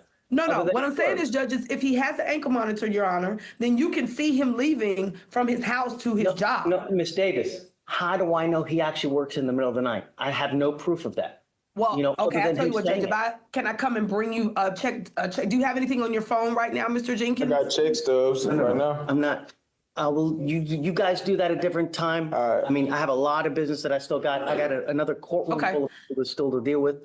So Can I come approach back you and- next week on it, Judge? Absolutely. Yes, sir. 100%. I'll approach you next week on it. For now, no out in the middle of the night. Yes, sir. Appreciate you. Come on. So, Timothy, give me a second. I'm gonna get your date. Thank you, Judge. Or you tell me. I guess tell me what day you want. I was just gonna come off docket, Your Honor, next week. I'm gonna Okay. get him to send me a photocopy of his check stub so I can present to you, because I don't want him to lose a job on a misdemeanor resisting arrest. I just need him to work. He gotta pay me. So I get it. I don't want him to lose his job. It's already hard enough for men, especially black men, to get jobs, especially with this hanging over his head. So he may lose his job, and plus he may have a situation where he can't go out and perhaps get another job. Hey, you want to get together Monday? I'm happy to do it. Yes, I'm here I Monday. will do that, So, Judge. I'll whatever you be there want. on Monday Okay. in person to show you. All right. Thank you, Judge. Bet. So his appearance is waived. It's sure. And Judge, we will be filing assault charges on this case at the time because the complainant was unconscious. He couldn't state whether he felt pain or not. Did you hear that? That's why Either way, charges Judge, are I not- just, if they're gonna file, I'll do my research on it. They can contact me, let me know, but either way, I just want to talk at least about him working. That's the very least. And then I can get a regular court date for him later with Ms. Bernal. But I at least want to come in to talk to you about him being able to work and show you some proof if I can. Okay. Done. So Ms. Bernal, whatever date is good. I think I have another case in your court coming up. Can we email you what date that is so I can put both of my cases together? But And do then it with I'll come- Ramona. Ramona's here today. It's not Victoria. So yes, email sir. Ramona. I'll have Okay. the court call, my office call Ms. Ramona, and then I'll be in personally judge in person. Okay. Thank you. Bye-bye. Hey, wait, we need you to file an attorney record too. We filed actually, but I'll get him to refile it. I'll get him to refile everything. Hold on, Timberly, I'll see. Thank you, Your Honor. We filed an appearance of counsel. This is on Margo. Jenkins? Do you say somewhere? No, we haven't. Bottom of I don't five. see my pendants coming here. Let me see if it's probably. Pending, maybe? No. No, I need to file one. Yeah, you needed to file it because they don't see it. I'll have my office. I thought they did, but I'll follow up, Your Honor. No problem. I'll take care of it. Not a problem. Okay, I'll Timberly. take care of it. Okay. Okay. Thank Have you. fun. Can I be ma'am. excused, Your Honor, or do you need me to talk to Ms. Ramona on the phone? We're good. Tell her to put it in the chat. She's in the chat. Will do. Okay. All right, that way. Just take a seat and I'll bring you the.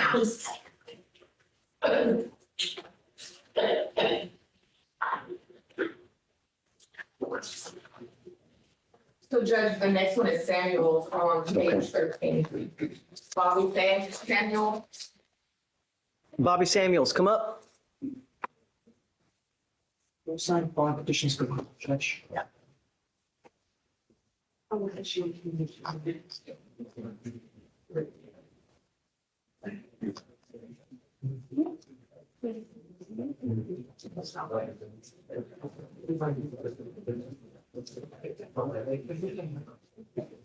Oh, Vera?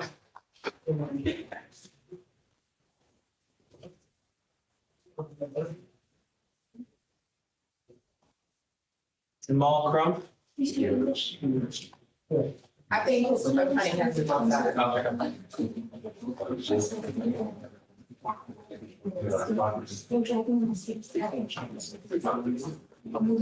You are Mr. Samuels. Yes, sir. Sir, you're charged with failure to identify oneself to a peace officer while being a fugitive from justice. You are facing up to a year in jail and or a $4,000 fine. We're going to do probable cause. You have the right to remain silent. Anything you say can and will be used against you. You have the right to have an attorney present. If you cannot afford one, one will be appointed to you, sir. Yes, Judge. On February 28, 2025, the officer was dispatched to a suspicious person call on Montgomery Road in Harris County, Texas. The officer arrived on scene and was informed by the caller that there was a male at the above location that had a warrant and that he was sitting on the steps in front of the apartment. When the officer arrived, he did not observe a male on the steps, so he knocked on an apartment and the defendant answered the door. The officer told him he received a call at the location and asked him to identify himself. The defendant stated his name was Levante Samuels with a date of birth of December 7th with no year given. The officer had officers on scene run the defendant NCIC, TCIC, and nothing came back. The officer asked the defendant again for his name, and he informed him the same name. An assisting officer on scene informed him that the defendant was the wanted person, so the officer detained the defendant. The officer placed the defendant in handcuffs and thoroughly searched him before placing him in the back of the patrol vehicle and was shown the defendant's mugshot and asked the defendant again if he would tell me his correct name, and he proceeded to tell the officer that I already got it. So I asked for a unit with a mobile AFIS, and the officer used the mobile AFIS and was waiting on the defendant, who then stated his name was Bobby Samuels. The officer then had dispatch confirm the warrant, and the defendant stated that he had told him the wrong name because he knew he had a warrant. The warrant was confirmed, and the officer took the defendant into custody. So you had an open, what, felony warrant? I'm trying to find what it was. It was an AFM warrant, an assault family member. I'm trying to see where it's. It's a felony warrant. It's a felony warrant, Your Honor. Mr. Samuels, I'm going to find that there's probable cause to go forward with the case. I'm not putting any conditions on your bond. Just be careful. Don't pick up any new cases. I'm going to protect my community. If I find that you pick up a new case, I'm going to put you in jail. Do you understand? No more PR bonds. Do you have the ability to hire lawyers, sir? Yes, sir. Okay, I'll have you fill out an application. I'll have Deputy Miranda give you one. I'll take a look. I'll have you sign a receipt with Ramona. We'll have you fill out the application. I'll take a look, see whether you qualify.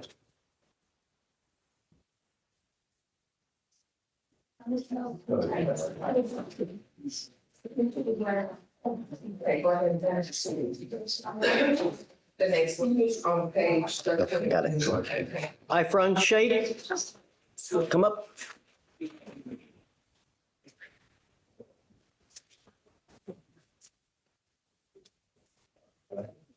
Judge, have you received any more apps? Just Fleischer, which I granted. Good morning. Your iFront, is it Shake? Yes, sir. Sir, you're charged with 3 cases. You're charged with terroristic threat of a family or a household member. You were charged with assault of a family member. You were charged with interference with emergency request for assistance. All 3 of those, you're facing up to a year in jail and or a $4,000 fine. We are going to do probable cause. You have the right to remain silent. Anything you say can and will be used against you. You have the right to have an attorney present. If you cannot afford one, one will be appointed to you, sir. Can I say something or no? About the case, or do you have a lawyer? I was attorney, yes. I'm sorry? I was attorney and I need to discuss something, sir. You are an attorney? No. I need attorney. I need hair. We'll talk later. Let's do probable cause first. You have the right to remain silent. Yeah. Anything you say can and will be used against you. You have the right to have an attorney present. If you cannot afford one, one will be appointed to you, sir. Yes, Judge. On February 23rd, 2025, in Harris County, Texas, the officers are dispatched to a threat to life call. Upon arrival, the officer met with the complainant, who stated that the defendant is her husband.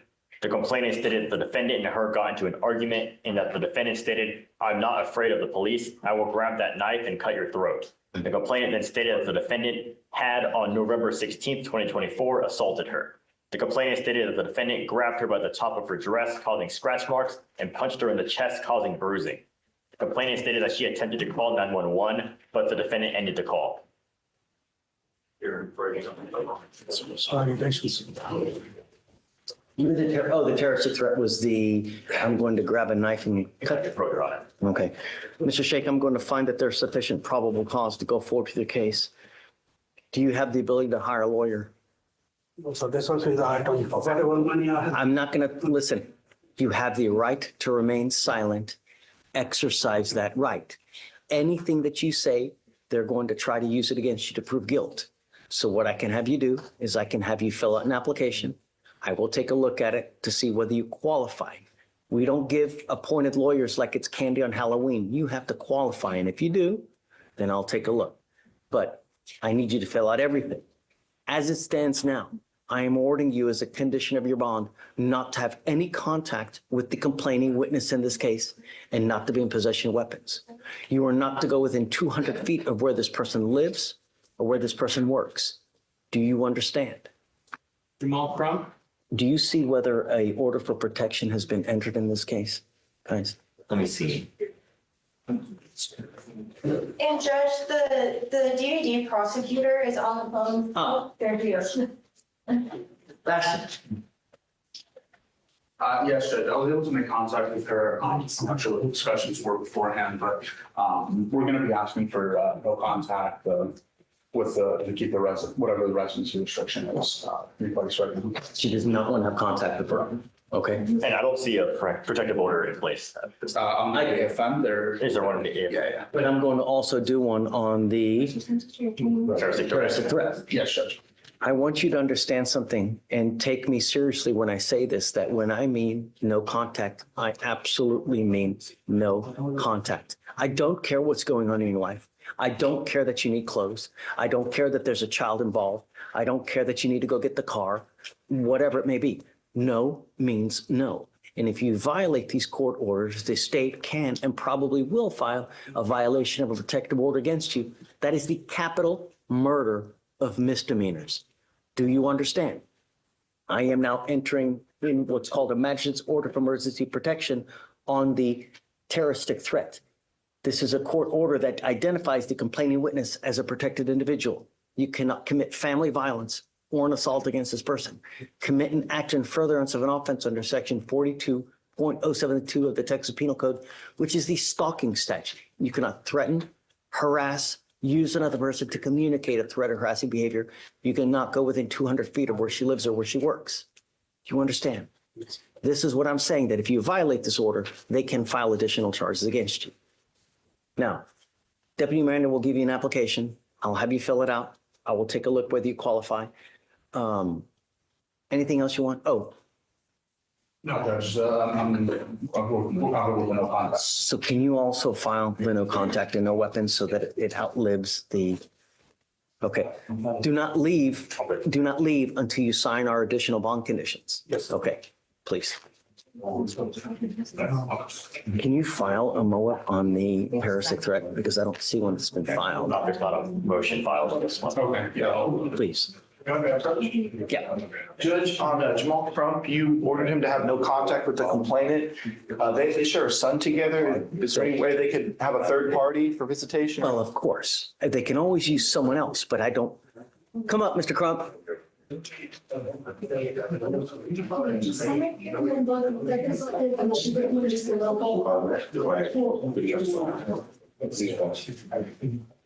I know that you're upset that they filed this case. But when I mean no contact, I absolutely mean it. They're going to call this person now to let them know of the bond conditions that have been filed. So if I get wind that you have contact with this person, then we're going to have issues. I get that you have a son and you should have, or a daughter, I don't know what it was, but you should have access because every father should have access to their child. And I want you to have access to your child, but you got to do it the right way. You know, use someone who like James is saying, a third party. Don't take it upon yourself to try to do stuff because it's going to go sideways real quick.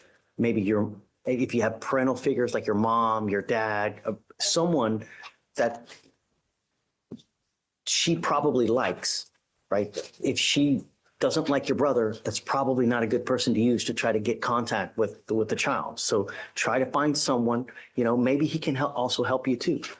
Maybe he can help facilitate as well, where she drops off the child at a McDonald's somewhere, and then you come and you get the child for a certain amount of time, and you drop the child back off at a McDonald's. But don't do stuff your own way. Are we good? Okay. Thank you, Judge. Yeah.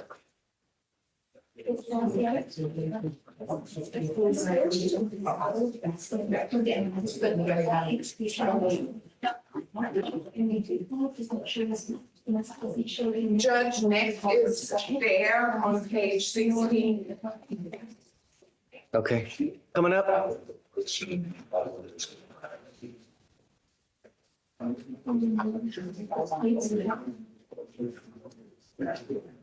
You're back.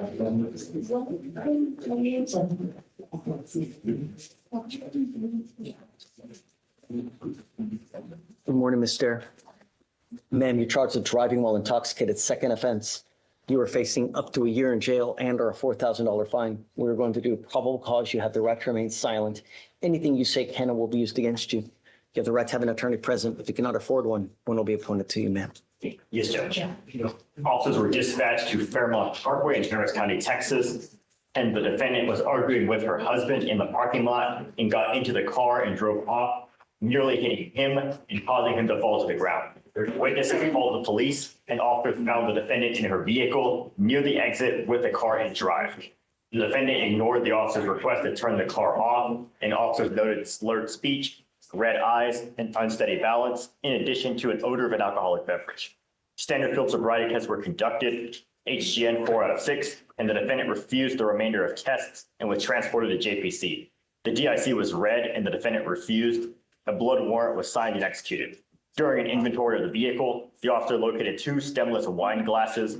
The glasses contained a small amount of a red liquid smelling of an alcoholic beverage and showed recent signs of consumption. The defendant's purse was located in the front passenger seat and was stained with the red liquid matching the hue of the liquid in the glasses, still wet and smelled of a fruity alcoholic beverage.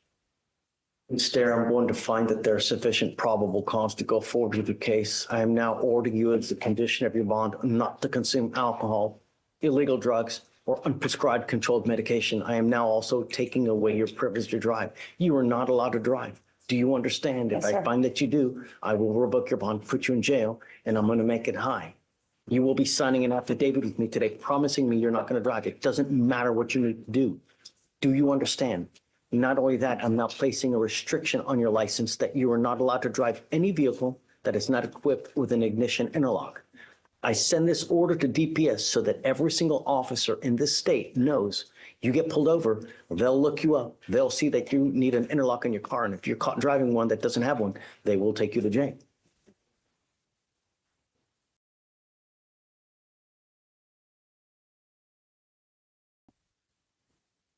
Can you run her NCIC, please? Yes, Judge.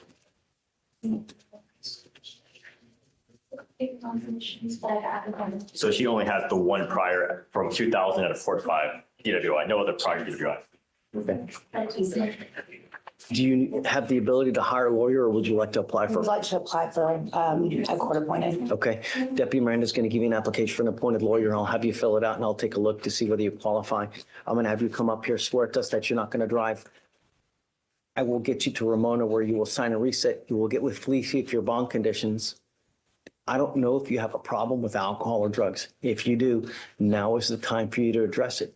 Because if I see it becomes a problem, I will address it for you. And I promise you're not going to like the way that I do it.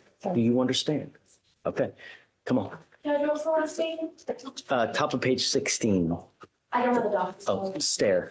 Thank you. Do you need a cause number? No, I got it. Okay. I'm gonna swear you into the hell judge now. So just raise your right hand. Do you swear from the new and both of your care at all this driver's license? Yeah. No, all you need to do is come in here.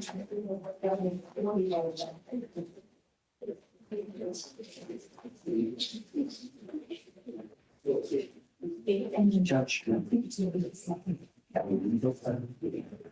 Okay, Ramona. We have one that's on page Oh, that's it? We'll have Matt Burke on page 7, but I see an attorney attached. I don't know if you want to go in there.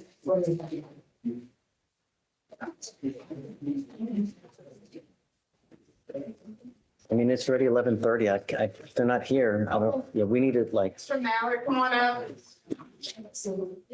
oh, this is the same thing. I see that you have a lawyer. I don't know where they are, but we need to get cooking. So, okay. So, Mr. Mallard, you're charged with 2 cases. You're charged with driving while intoxicated, second offense. You're also charged with resisting arrest. We're going to do probable cause. You have the right to remain silent. Anything you say can and will be used against you. You have the right to have an attorney present. If you cannot afford one will be appointed to you, sir. Yes, Judge. On March 1st, 2025, at approximately 11:08 p.m., the officer was dispatched to a 911 call regarding a vehicle stopped on the road with the male in the driver's seat passed out on North 8th Street in Harris County, Texas. The officer observed the defendant's vehicle stopped on the road facing the wrong side, forcing multiple vehicles to drive around the defendant's vehicle. The officer observed the defendant's vehicle's engine on, with the defendant sitting in the driver's seat, appearing to be sleeping or passed out. The vehicle was in drive with the defendant's foot on the brake. The officer observed an open container of Bacardi rum, 750 milliliter bottle, approximately 10% full, sitting in the front right passenger seat, and the officer attempted several times to wake the defendant unsuccessfully, which led to the officer being forced to break the defendant's front right window to get into the motor vehicle due to the doors being locked. The officer placed the vehicle into park, and the defendant was asked to step out, who immediately fell to the ground. The officer observed slurred speech, red bloodshot eyes, a strong odor of an alcoholic beverage, and poor balance. The defendant refused any standard field sobriety test, and the defendant advised he had not consumed any alcoholic beverages, wished to speak to his lawyer, and was loudly repeating no consent to all questions. The defendant was read the DIC and refused breath. A blood search warrant was signed and executed. The defendant was transported to HCA Southeast ER to obtain blood, and the defendant refused to exit the officer's motor vehicle, even when the officer asked multiple times. The officer had to physically guide the defendant out of the vehicle, and the defendant stopped walking while walking to the ER with the officer and advised he wanted to go to the Veterans Hospital. The officer advised the defendant he had a search warrant, and the defendant refused to move. The officer grasped the defendant's upper arm and advised the defendant again of the search warrant, and the defendant refused to move. The officer advised the defendant that if he had to pull him inside, he was facing additional charges. The defendant again refused to move. The defendant advised he wanted to go to the VA hospital, and the defendant started pulling away in the direction away from the entrance to the hospital. The officer attempted to pull the defendant to the entrance, and the defendant continued to pull away. The defendant went dead weight and laid down on the ground outside and refused to move while screaming at the top of his lungs, "Someone help me." The officer was assisted by hospital security in placing the defendant in a wheelchair, allowing transport into the hospital, and the defendant's blood was only able to be drawn with assistance of 3 officers holding the defendant down. My goodness. Can you run his NCIC? Does he also have a felony DWI with a child as well? It was reduced to a DWI just above a 0.15.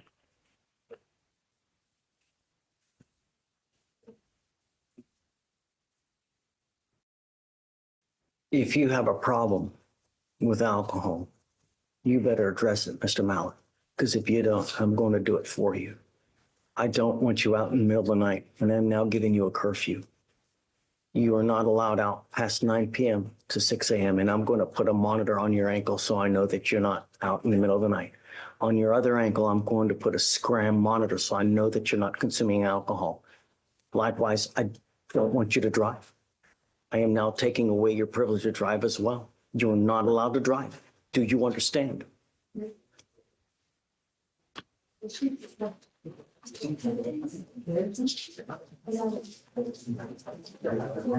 96? Yeah. Raise your hand. Raise your hand. Heed this warning. If I find that you drive, I can have a contempt hearing. Every single time that you drive, it's an offense in and of itself, punishable by up to 6 months in jail and a $500 fine.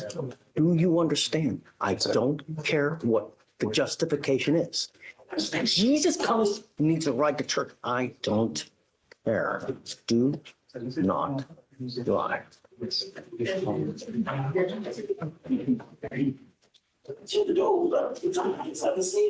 trying to read without recording this. I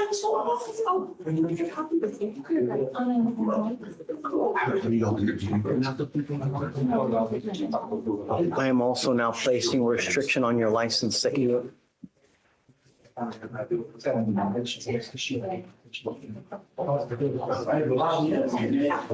Excellent. That's all. Cool. I couldn't see them. I am now placing an additional restriction on your license as well, that you are not allowed to drive any vehicle that doesn't have an ignition interlock on it. If you're caught driving a vehicle, number one, we're going to have issues with this. Number two, I'm sending now notice to DPS in Austin so that they know any vehicle that you drive is supposed to have an interlock in it. So if you're caught driving a vehicle that doesn't have an interlock, they will take you directly to jail. Do you understand? At this time, you're not allowed to drive. So you will get, well, you got the scram, so I'm not going to give you a portable device, but I don't want you drinking at all. This thing is extremely finicky that they're putting on your ankle. So know what you put in your body. Do you understand, Mr. Mallard? Yes, sir. If I find that you consume alcohol, anything that has alcohol in it, cakes, candies, foods, gums, energy drinks, hair dye, I've heard it all.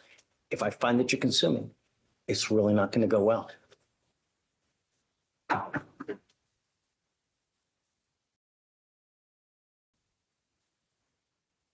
So I'm going to have you come up here, swear to this. After that, I'm going to get you to Ramona, where we will have you sign a reset. I will have you get with Felicia for your bond conditions, and then we'll have you take a seat while we wait for your guys to get here. Come on. Great. Okay. Thank you, Sebastian. Do you want to correct the note that's already filed for the AFN? What do you mean, correct? There's a note that's already signed that includes contacts. Yeah, includes contact, just not I think the new one, I put in the specific good cause, with question of contact. He put it in the new one. Okay. So I guess you could write, if you want to print it out, I'll write no contact in the old one too. So just, it's, you print it out, let me write it in. Okay. Judge, for stare, a portable device as well. Correct. Okay, go ahead. Ms. Strong. Yes, Judge. I have an off-docket matter. I just filed jail release instructions for Antonio Townsend. Brad Okay. Morse is dismissing the case. He just wants you to sign first. Got it. Did you? Okay, I'm signing it right now for you, Ms. Strong. Thank you, Judge. Have a good weekend. Hey, and next time, so you don't have to sit here and wait, just type it up, put it in the chat, and I'll know, and then I'll get it done. That way you don't have to just sit here and wait. I Okay? appreciate that. Thank you. Yes, of course. Before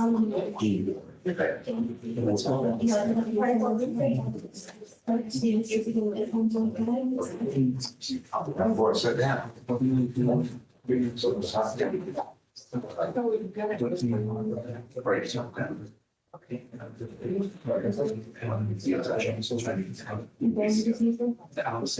Are you going to do anything with Velasquez? So from what I understand, the Hickler wants us to do an eval on all DWI cases that are in the RPC before we dismiss them. So if you want to let them know, do you speak Spanish? Okay, so if you want to let them know that they're free to go, no probable cause. They haven't dismissed the case because they're going to eval it, but I guess have them keep checking on the website to see whether it gets dismissed, yeah, or not. But they're free to go. Oh, right there. And what's right here? This is your monthly salary. I just want to make sure it's monthly. It needs to be monthly. And then give me a total down here for your expenses. Okay.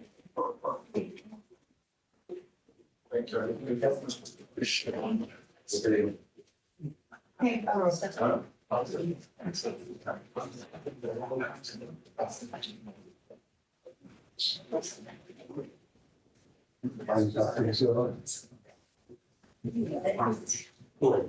no qualifications on Frazier.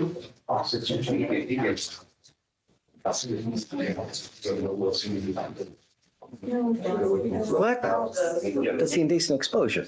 No, there, but you need this. Okay. Yeah, it states conditions. Guys, Okay, I thought I did. 1 second, let me,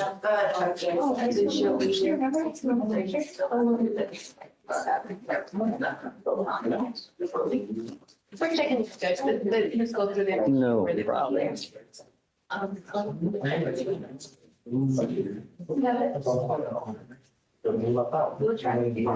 Hey, guys, who's that in the green shirt? Frazier, yes. Did y'all get them? Yes. Okay, sorry.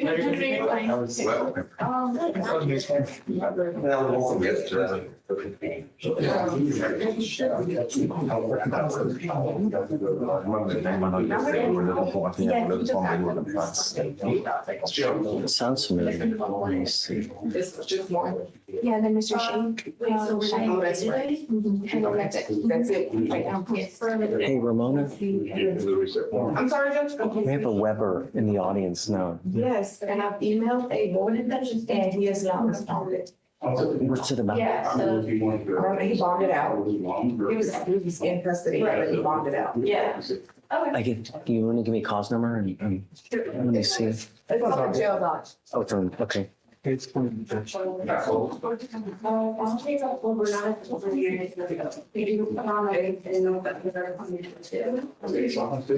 there, Morning, Your Honor. We approach. Yeah, yeah. You have a moment. Come on. Yes, Your Honor. So we're approaching on, I'm sorry, first, good morning. We're approaching on Ms. Duvernay, Stormy Duvernay. This is the one you talked to, I think, on Wednesday. And they're recommending Hue. And I told her that probably is what they were going to recommend before she even came in. So she already had her mind going that way. Right. And she's okay with that. I don't think the state's And I think that that's probably the right course of action, you know, and I think that we should do it. Yes, Your Honor. So the next question is how do you want to handle the probation? Extend it. Okay. We'll extend it and then at least a year. So I think November, Your Honor, should be at her 3-year mark. Well, like extend it to November, you know. That's what the conversation we just had before we came up. Yeah, we'll go from there. I mean, I'm like, I think she's getting kind of close. All right. Thank you, Your Honor. Is it 6 months? Correct. So normally it's 3 months inpatient, 3 months aftercare. Okay. Raise your right hand. Thank you, Your Honor. Thanks. How long is there a wait? About 2 weeks for now. You're the best. I don't know what to do about Abel. I guess I'll call him, Ramona. Well, we should be logging. Oh, is he logging in? Okay, great. Carl, you want to talk about something? You want to talk about something? Do I want to talk about something? Yeah, great. You look like you needed to approach. Okay. But I do want to talk. Let's.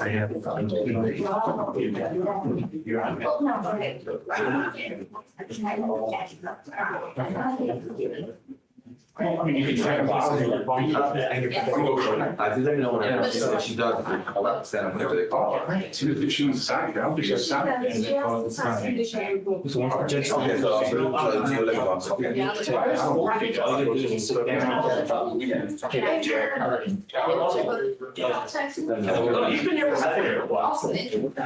an intern, yeah. Okay, what year y'all graduating? I have one that who graduated.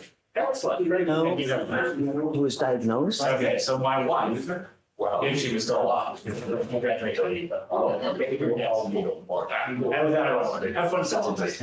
Oh, you want to make sure he picked up medication? So he hasn't been diagnosed for March 3rd. And we had in March. You should have 2 cases. And I'll reach out to. The only way we know is I know things, because your girlfriend called me and Oklahoma. That makes sense. So I figured I'd say those, yes. You know, Who's this, Rice?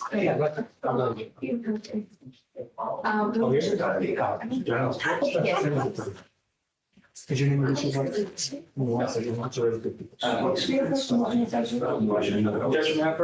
Yes. I forgot when I was here It's okay. earlier. I have 2 off-docket motion of subs that I need signed. I'll sign it for you. Just have them put in the queue. And then what about our, do you want to do our thing now? Waived extradition. Oh, you did? They were in touch with Pennsylvania. Pennsylvania actually wanted to come pick him up yesterday, but we had this set. So they're gonna try to pick him up tomorrow, so we should be good. Yeah. Okay. All right, thanks, Judge. I'm Ramona Shake. I'm Granule.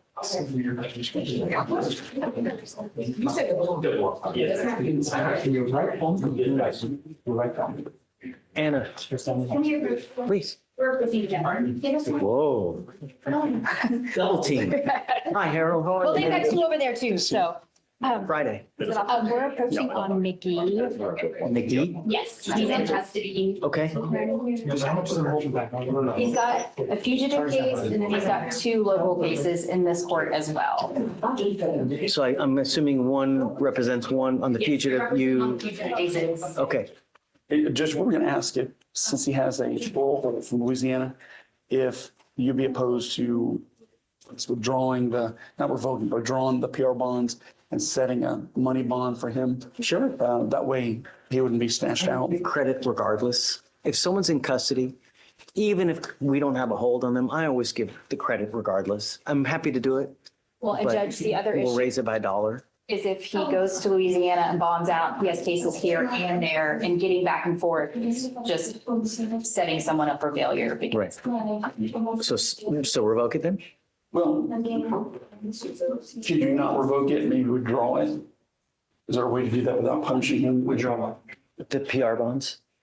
Ask you to reinstate it. Yeah. It's just, we didn't want a situation where you set up a stare facius. This certain order from Sylvia Cherry, and last time we tried doing that, it was weird. If we ended up bond revoking it later on because it never went through.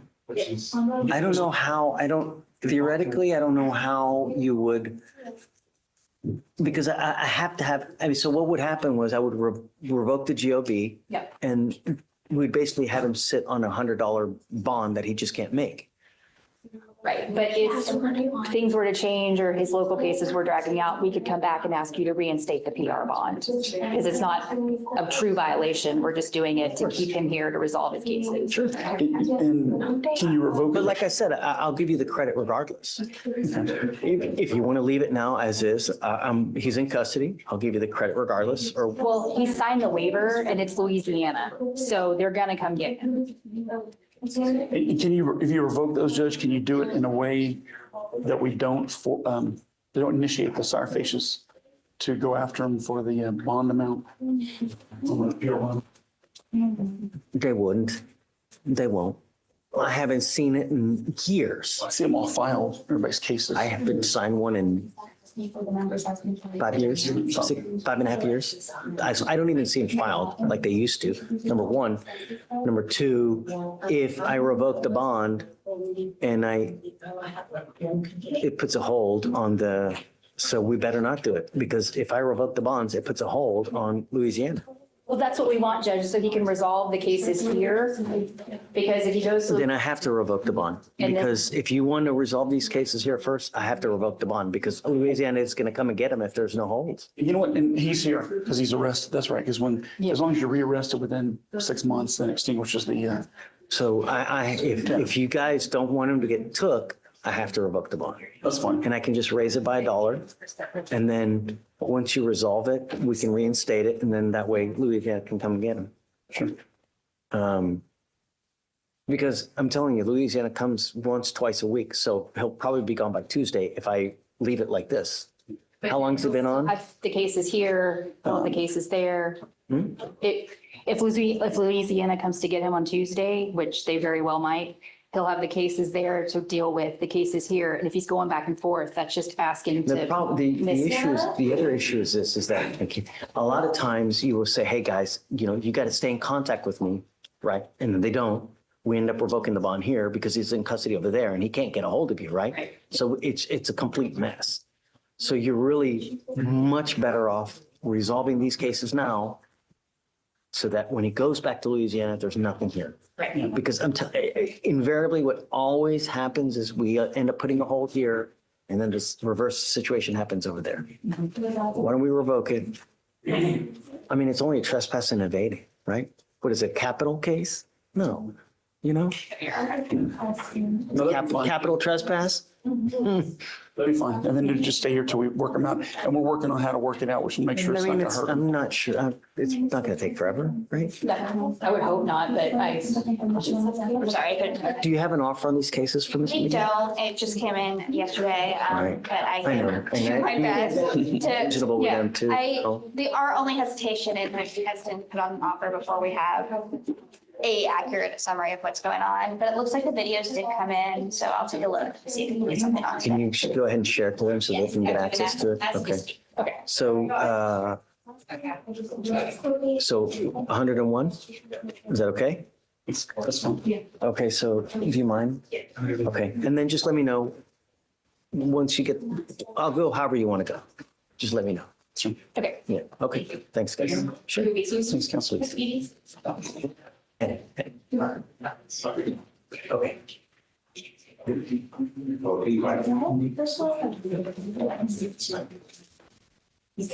Ramona, I'm gonna stare on Granny.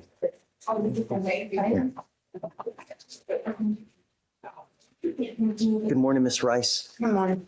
Ma'am, you're charged with failure to identify oneself while being a fugitive from justice. That makes it a Class A misdemeanor. You're facing up to a year in jail and or a $4,000 fine. You guys have worked out an agreement. They're offering you 24 days in jail with credit for the 8 days that you've done. You need to understand there's a couple very serious points now. Number one, this is going to go on your record. It will be there forever. From now on, you're facing a minimum of 90 days in jail for any new cases that you pick up. The other thing that you also need to understand is that you're on parole. It's very possible that because you're on parole, by pleading guilty to this, it may result in further confinement. I don't know for sure. They may send you to ISF, but they really could send you back to prison because of this. Knowing this, do you still want to do this?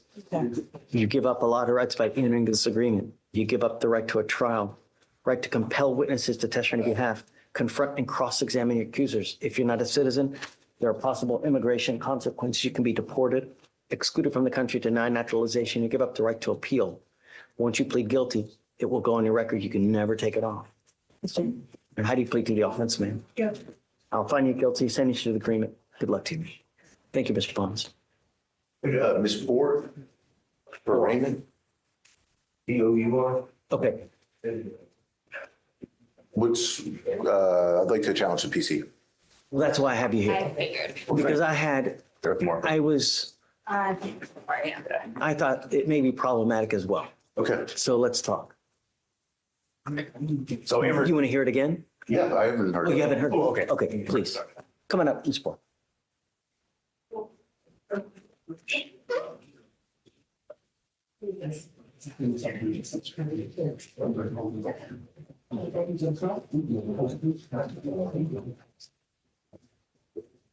Okay, so it's a DWI Class B. Mr. Pons, please. Yes, Judge. On March 2nd, 2025, the officer was dispatched to an accident call on the 4500 block of Southwest Freeway. The defendant was passed out in the passenger seat of a tow truck, and the officer noticed that her eyes were low, her speech was slurred, her breath smelled like alcohol, and she had urinated on herself. The defendant stated she had one drink and was coming from a club. The defendant showed lethargic behavior, and the defendant confirmed that she was the driver and that no one was with her. Standard field sobriety tests were administered. HGN 6 out of 6, walk and turn 6 out of 8, one leg stand 3 out of 4. The defendant considered a breath, and the results were 0.128 and 0.118. We have her in the passenger seat of a tow truck. Right. So her statement alone isn't sufficient. That's all they have. about her driving. And Your Honor, in the complete OR, there's further statements that kind of clarify the time period that when this happened. The officer stated that at 7:20 a.m., that's when he was dispatched to the accident call and he arrived at 7:21. And the defendant stated that she was on scene and she was coming from her residence from a bar called Good Mood that she had arrived at 3 a.m. And the defendant stated she had the one mixed drink only and left Good Mood Lounge at 5 a.m. when she proceeded to head home. And the officer found the vehicle on the right shoulder stalled with the front passenger tire blown out. So the traffic or the encounter with the defendant took place 2 hours according after when she left the bar. But none of that saying, well, go ahead. I'm down to you. So do we have an officer that actually sees her in the car in the ditch? No, Your Honor, the car is just found in the ditch with the tire blown out. And the only thing the officers have to put her in the vehicle is her statement saying she drove and when she left the bar. Well, that's it then. If that's the only thing they have, no PC. Why? Their statement alone can't be sufficient evidence. They need corroboration. And the corroboration we have is that when the officers arrived, there was nobody else on the scene. There was a crowded freeway. There was nobody else who could have gone to the accident or left the accident because they were on a highway with traffic and there were no other people around. One, I don't see that the officer said any of that. Two, that's still not going to corroborate that she was driving. Why are you saying that the statement, her statement in and of itself is insufficient? That's a rule. I can give you a case if you want. Yeah. I do. Okay, well, give me time. Yeah. And I'm willing to, if you want, maybe like we can revisit on Monday. Okay. Because I want to give you time. I want to wait for her appearance for Monday. Yeah, I'm going to put her under conditions though, but yeah. Understood. Okay. But I'd like to do a deeper dive on the PC and I want to know, is that in and of itself insufficient? And it'll give you more time as well. I'll reach out to the officer. Let's reach out Monday and we'll do more, I guess, a formal hearing. Ms. Poor, we will have an additional hearing on Monday to determine whether there's sufficient probable cause to go forward. So you need to stay in contact with Mr. Pons and he will tell you how we went forward on Monday. As it stands now, I'm ordering you not to consume alcohol or illegal drugs while you're on bond in this case. Do you understand? If I find that you consume alcohol or illegal drugs, I'm going to revoke your bond. I will put you in jail. Did you guys run a license, please? And any other prior DWIs? Your Honor, no prior DWIs, and we're running her license right now. You are not allowed to drive unless you have a valid Texas driver license and liability insurance in your name. If you do not have car insurance, you are not allowed to drive. Do you understand? Okay. Your Honor. Great. So for now, I'm going to have you sign a reset with Ramona. We're going to set it for Monday. You don't have to be here. No. We're going to waive your appearance, but Mr. Pons will let you know how everything transpires on Monday. And then after you sign the reset, I'll have you meet with Felicia if your bond conditions, and after that, you'll be free to go. Okay? Okay, Mr. Pons. Thanks. Okay, thanks. See you Monday. So she needs to meet for bond conditions. Yeah, she needs to sign the reset, but yeah. Bond conditions from Fleischer, Judge. I need her. I just need her.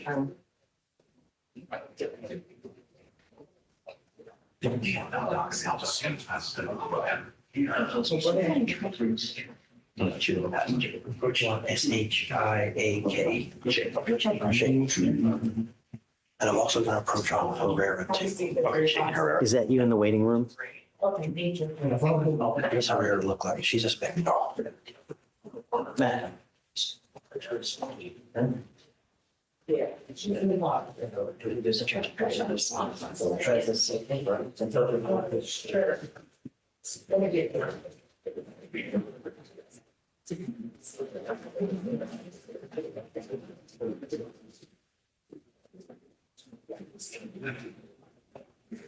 Mariana.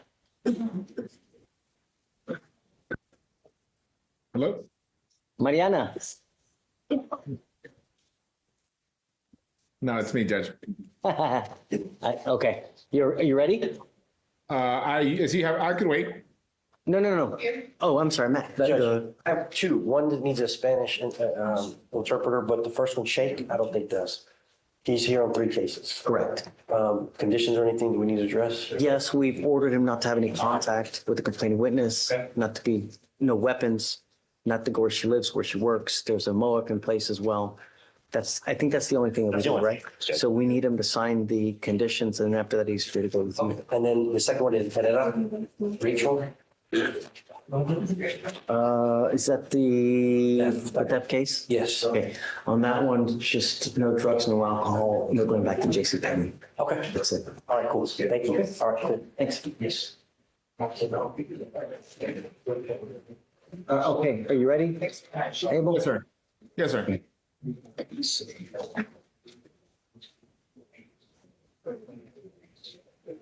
Come up, Mr. Weber.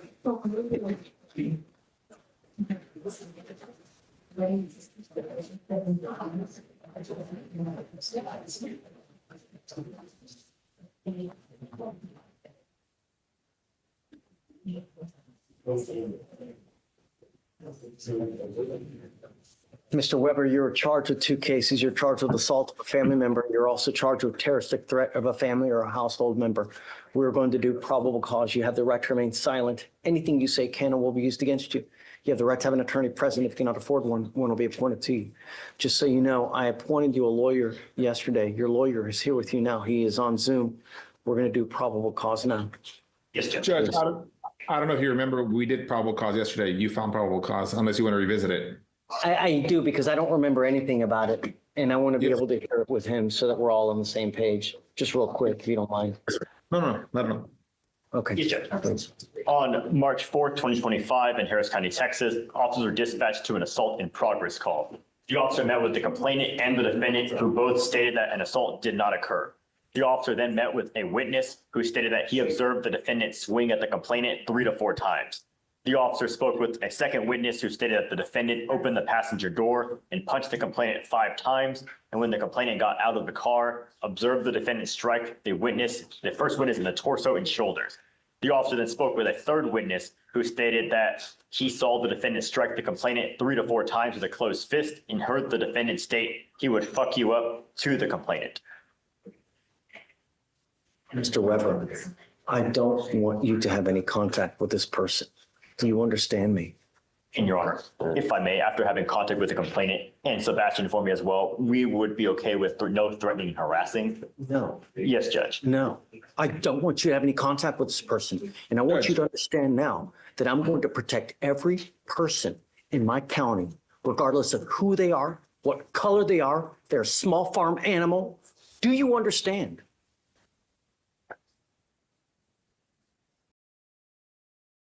Don't have contact with this person.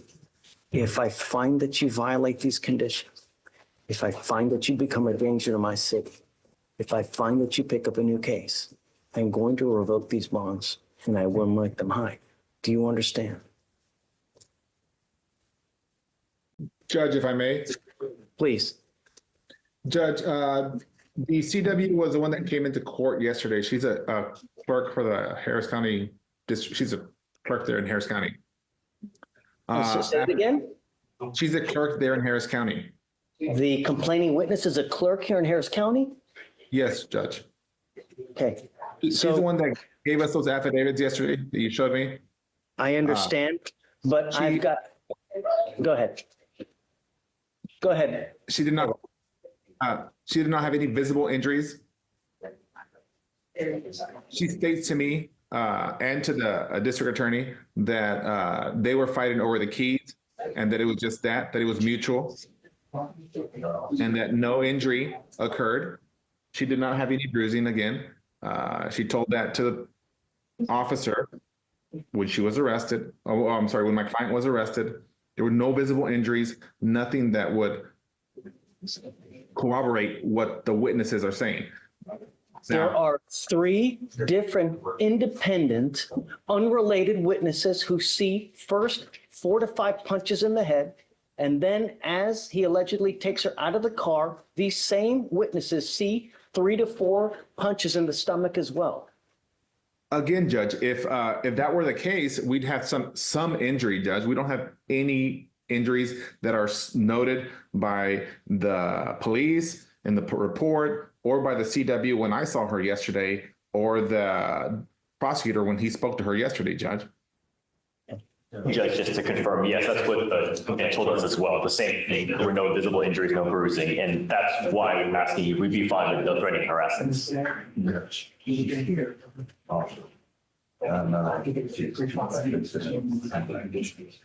Come up, ma'am.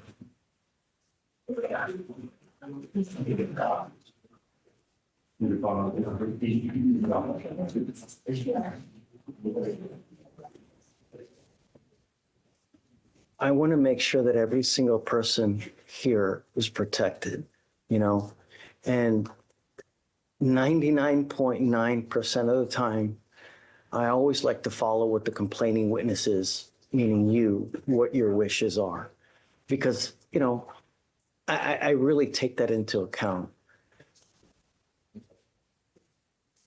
I have to be honest that from what the witness's statements say, it sounds really, really just aggravating and just, I don't want you to say anything. And so when I see something of this nature, it really takes me back. And that's why, you know, there's a method to my madness and why I do what I do, and to, you know, to protect you, because I don't want something to happen to you. That's because you're the person I care about. What would you like? I believe those affidavits do not constitute for a reason. I never called the police. I don't know what they saw. I don't want to talk about the case. I just want to know do you want to have contact with this person? Yes. We deal with a lot of things together. He didn't hurt me, so I want to. There is an order for protection that is in place now. I don't give a rat's behind what is going on. I don't care what stressors you have in your life. But if I find that you put hands on anyone, I'm going to put my hands all over your bonds and I'm going to rip it. Do you understand? I don't care what is going on in your life. You put hands.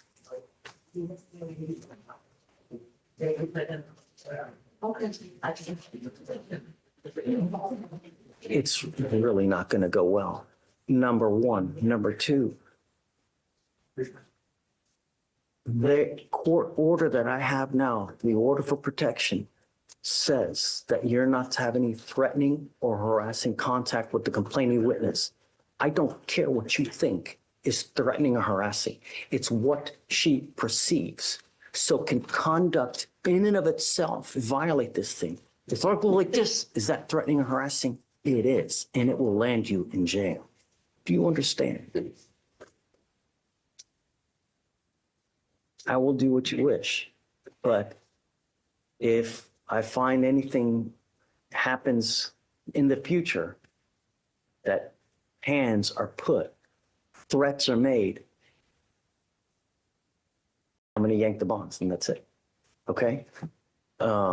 So if you guys want to do a rip now, I don't know if you've already done it. We've already done it. Okay. It's fine, Judge. So do you mind filing a threatening, harassing, no weapons? You're not to be in possession of weapons as well. Do you understand? Okay. Take a seat for me while we get everything ready for you, sir. Amended mob, Judge? Yeah. This right where we sit on Mr. Weber. You want just a normal setting? Abel? Yes, sir. Here's Wade.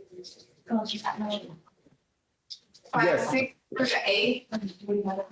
May 6 through the 8. May 6th to the 8th. How's the 8th? Okay. It's yours. Okay, Abel, thanks for coming back, man. See you, Judge. Appreciate you. Yes, sir.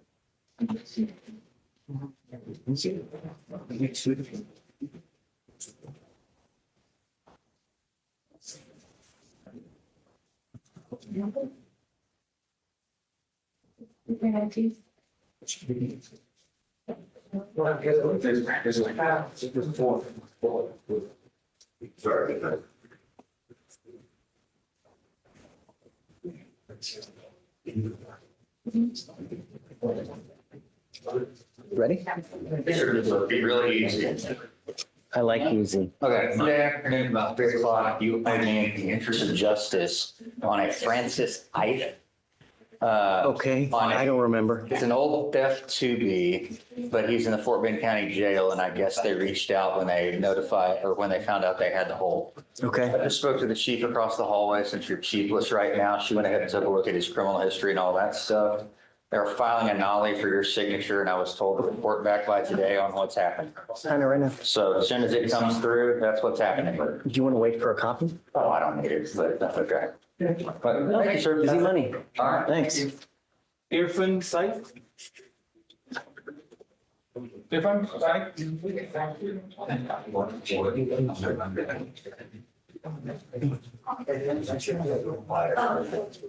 Stare.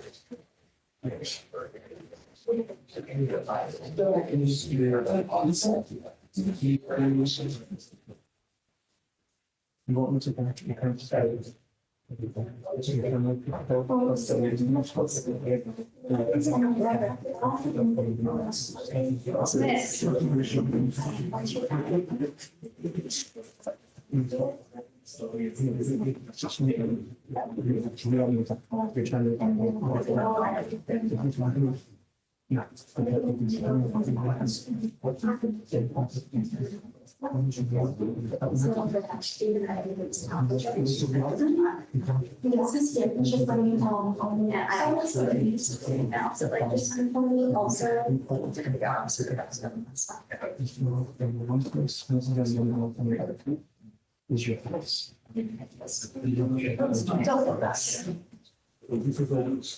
You have any questions about them?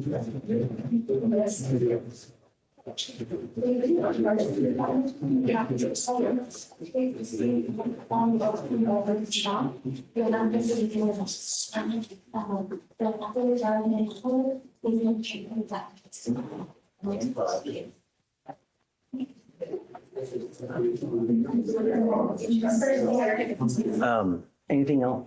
Ramona, anything else? Who?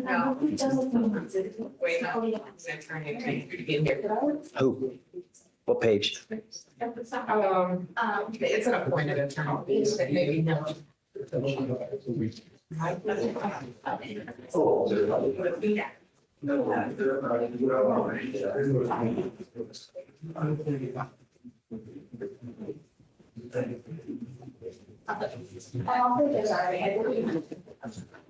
Pereira, Rachel.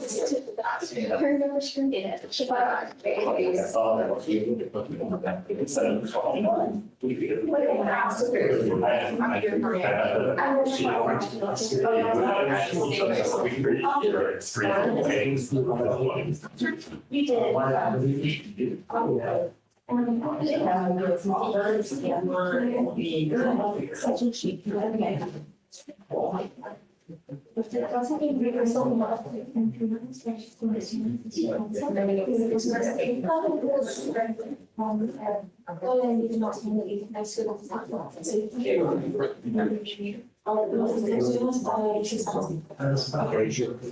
Yes. Let me see if there's something.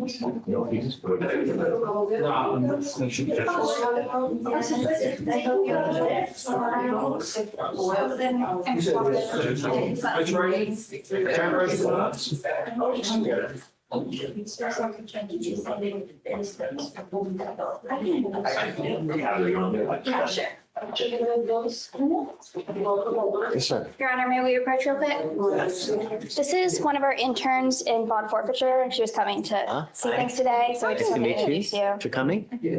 So, what do you mean, just bond forfeiture? She's in the bond forfeiture division of the DA's office, but Okay. she never sees real docket, so she wanted to come down and kind of see Nice. how things But would go. They don't file the sire facias anymore, don't they? Don't, do they? Um, Right? Actually, we don't. Where they like trying to collect from people, basically. Oh, no, not bond forfeiture. No, I don't think I so. guess because we revoke instead of forfeit. I think that's why. Right. And there's like a civil side as well. Well, it's because you're trying to get blood from a turnip anyways, right? Most people don't, have a lot of money and then you try to get them for all the thousands of dollars and that, so that's why. But anyways, nice to meet you. Come, feel free to hang out anytime. It was a good experience. Nice to see how it works. Yeah, feel free to hang out more. Thanks, Judge. Did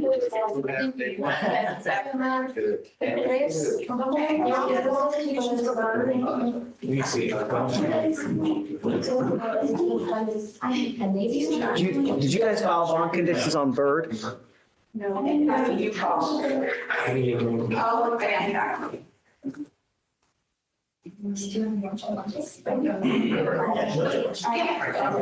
So no driving, no weapons. Please. So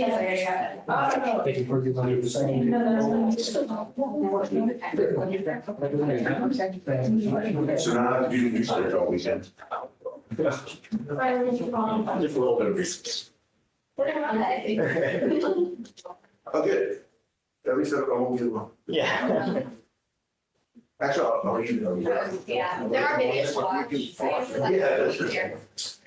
Okay. Samuels?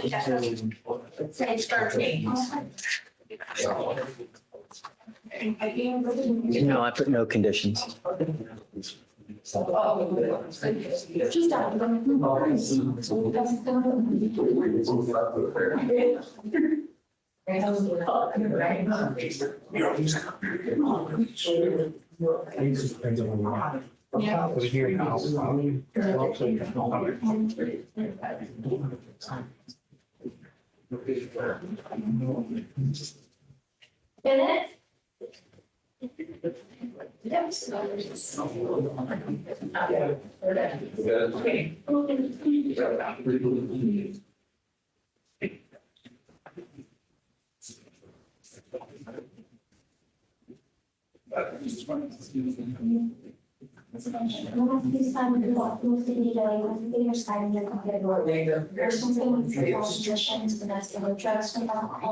Parent helping required to remedy all violations that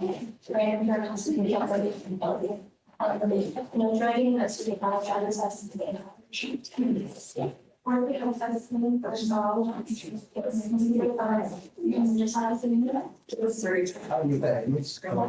Monday and Friday, every single Mexican. I'm telling you, sure, and it's used most of the day. That's sending them. This is your final. If you have any questions about the teacher, not seeing myself use answer, they call the so anything like that. We contact the also is the Watch the yes. even if you're not getting all of the weapons. We have received now, that's different times. But I have got to be long, we can be starting out about this signing.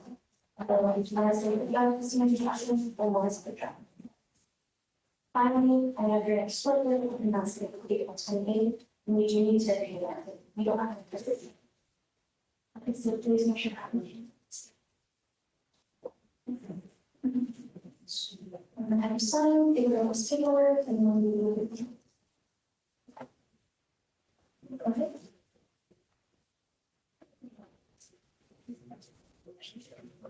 That sounds good. All right. I'm going to have the last one.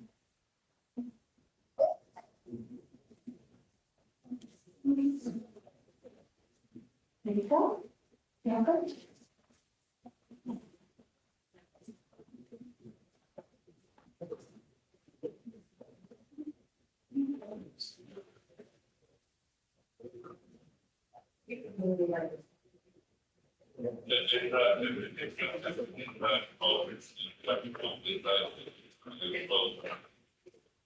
Four? Yeah.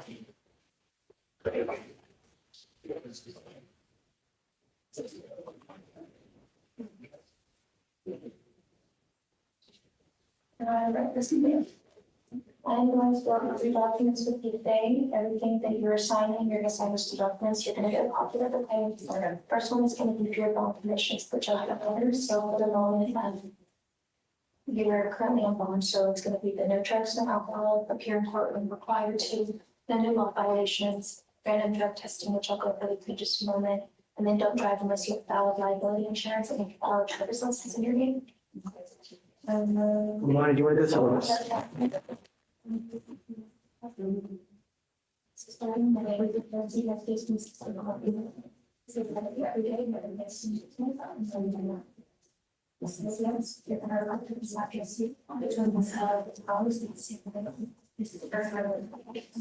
Judge, the first one is page. 2501.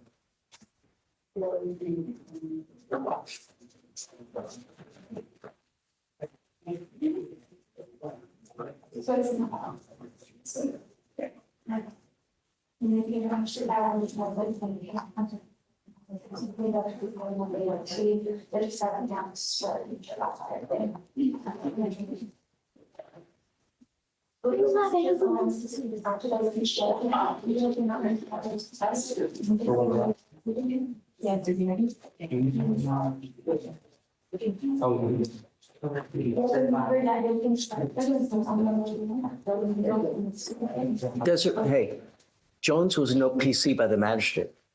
What say you guys? Same thing? Okay.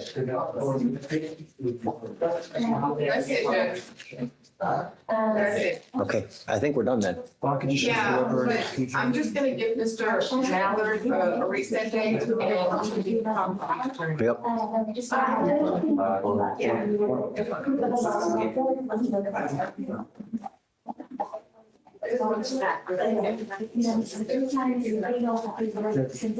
Bond conditions for Weber and Berger and United. Say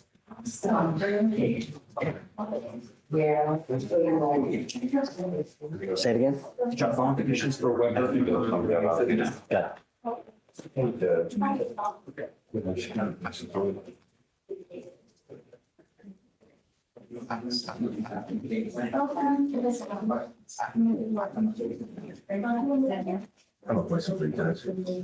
Give me a second.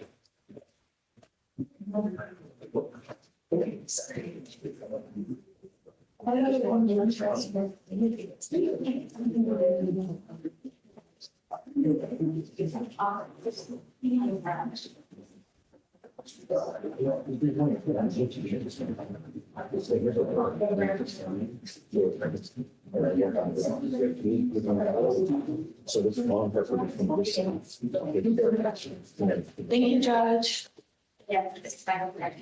Take care. Yes, ma'am.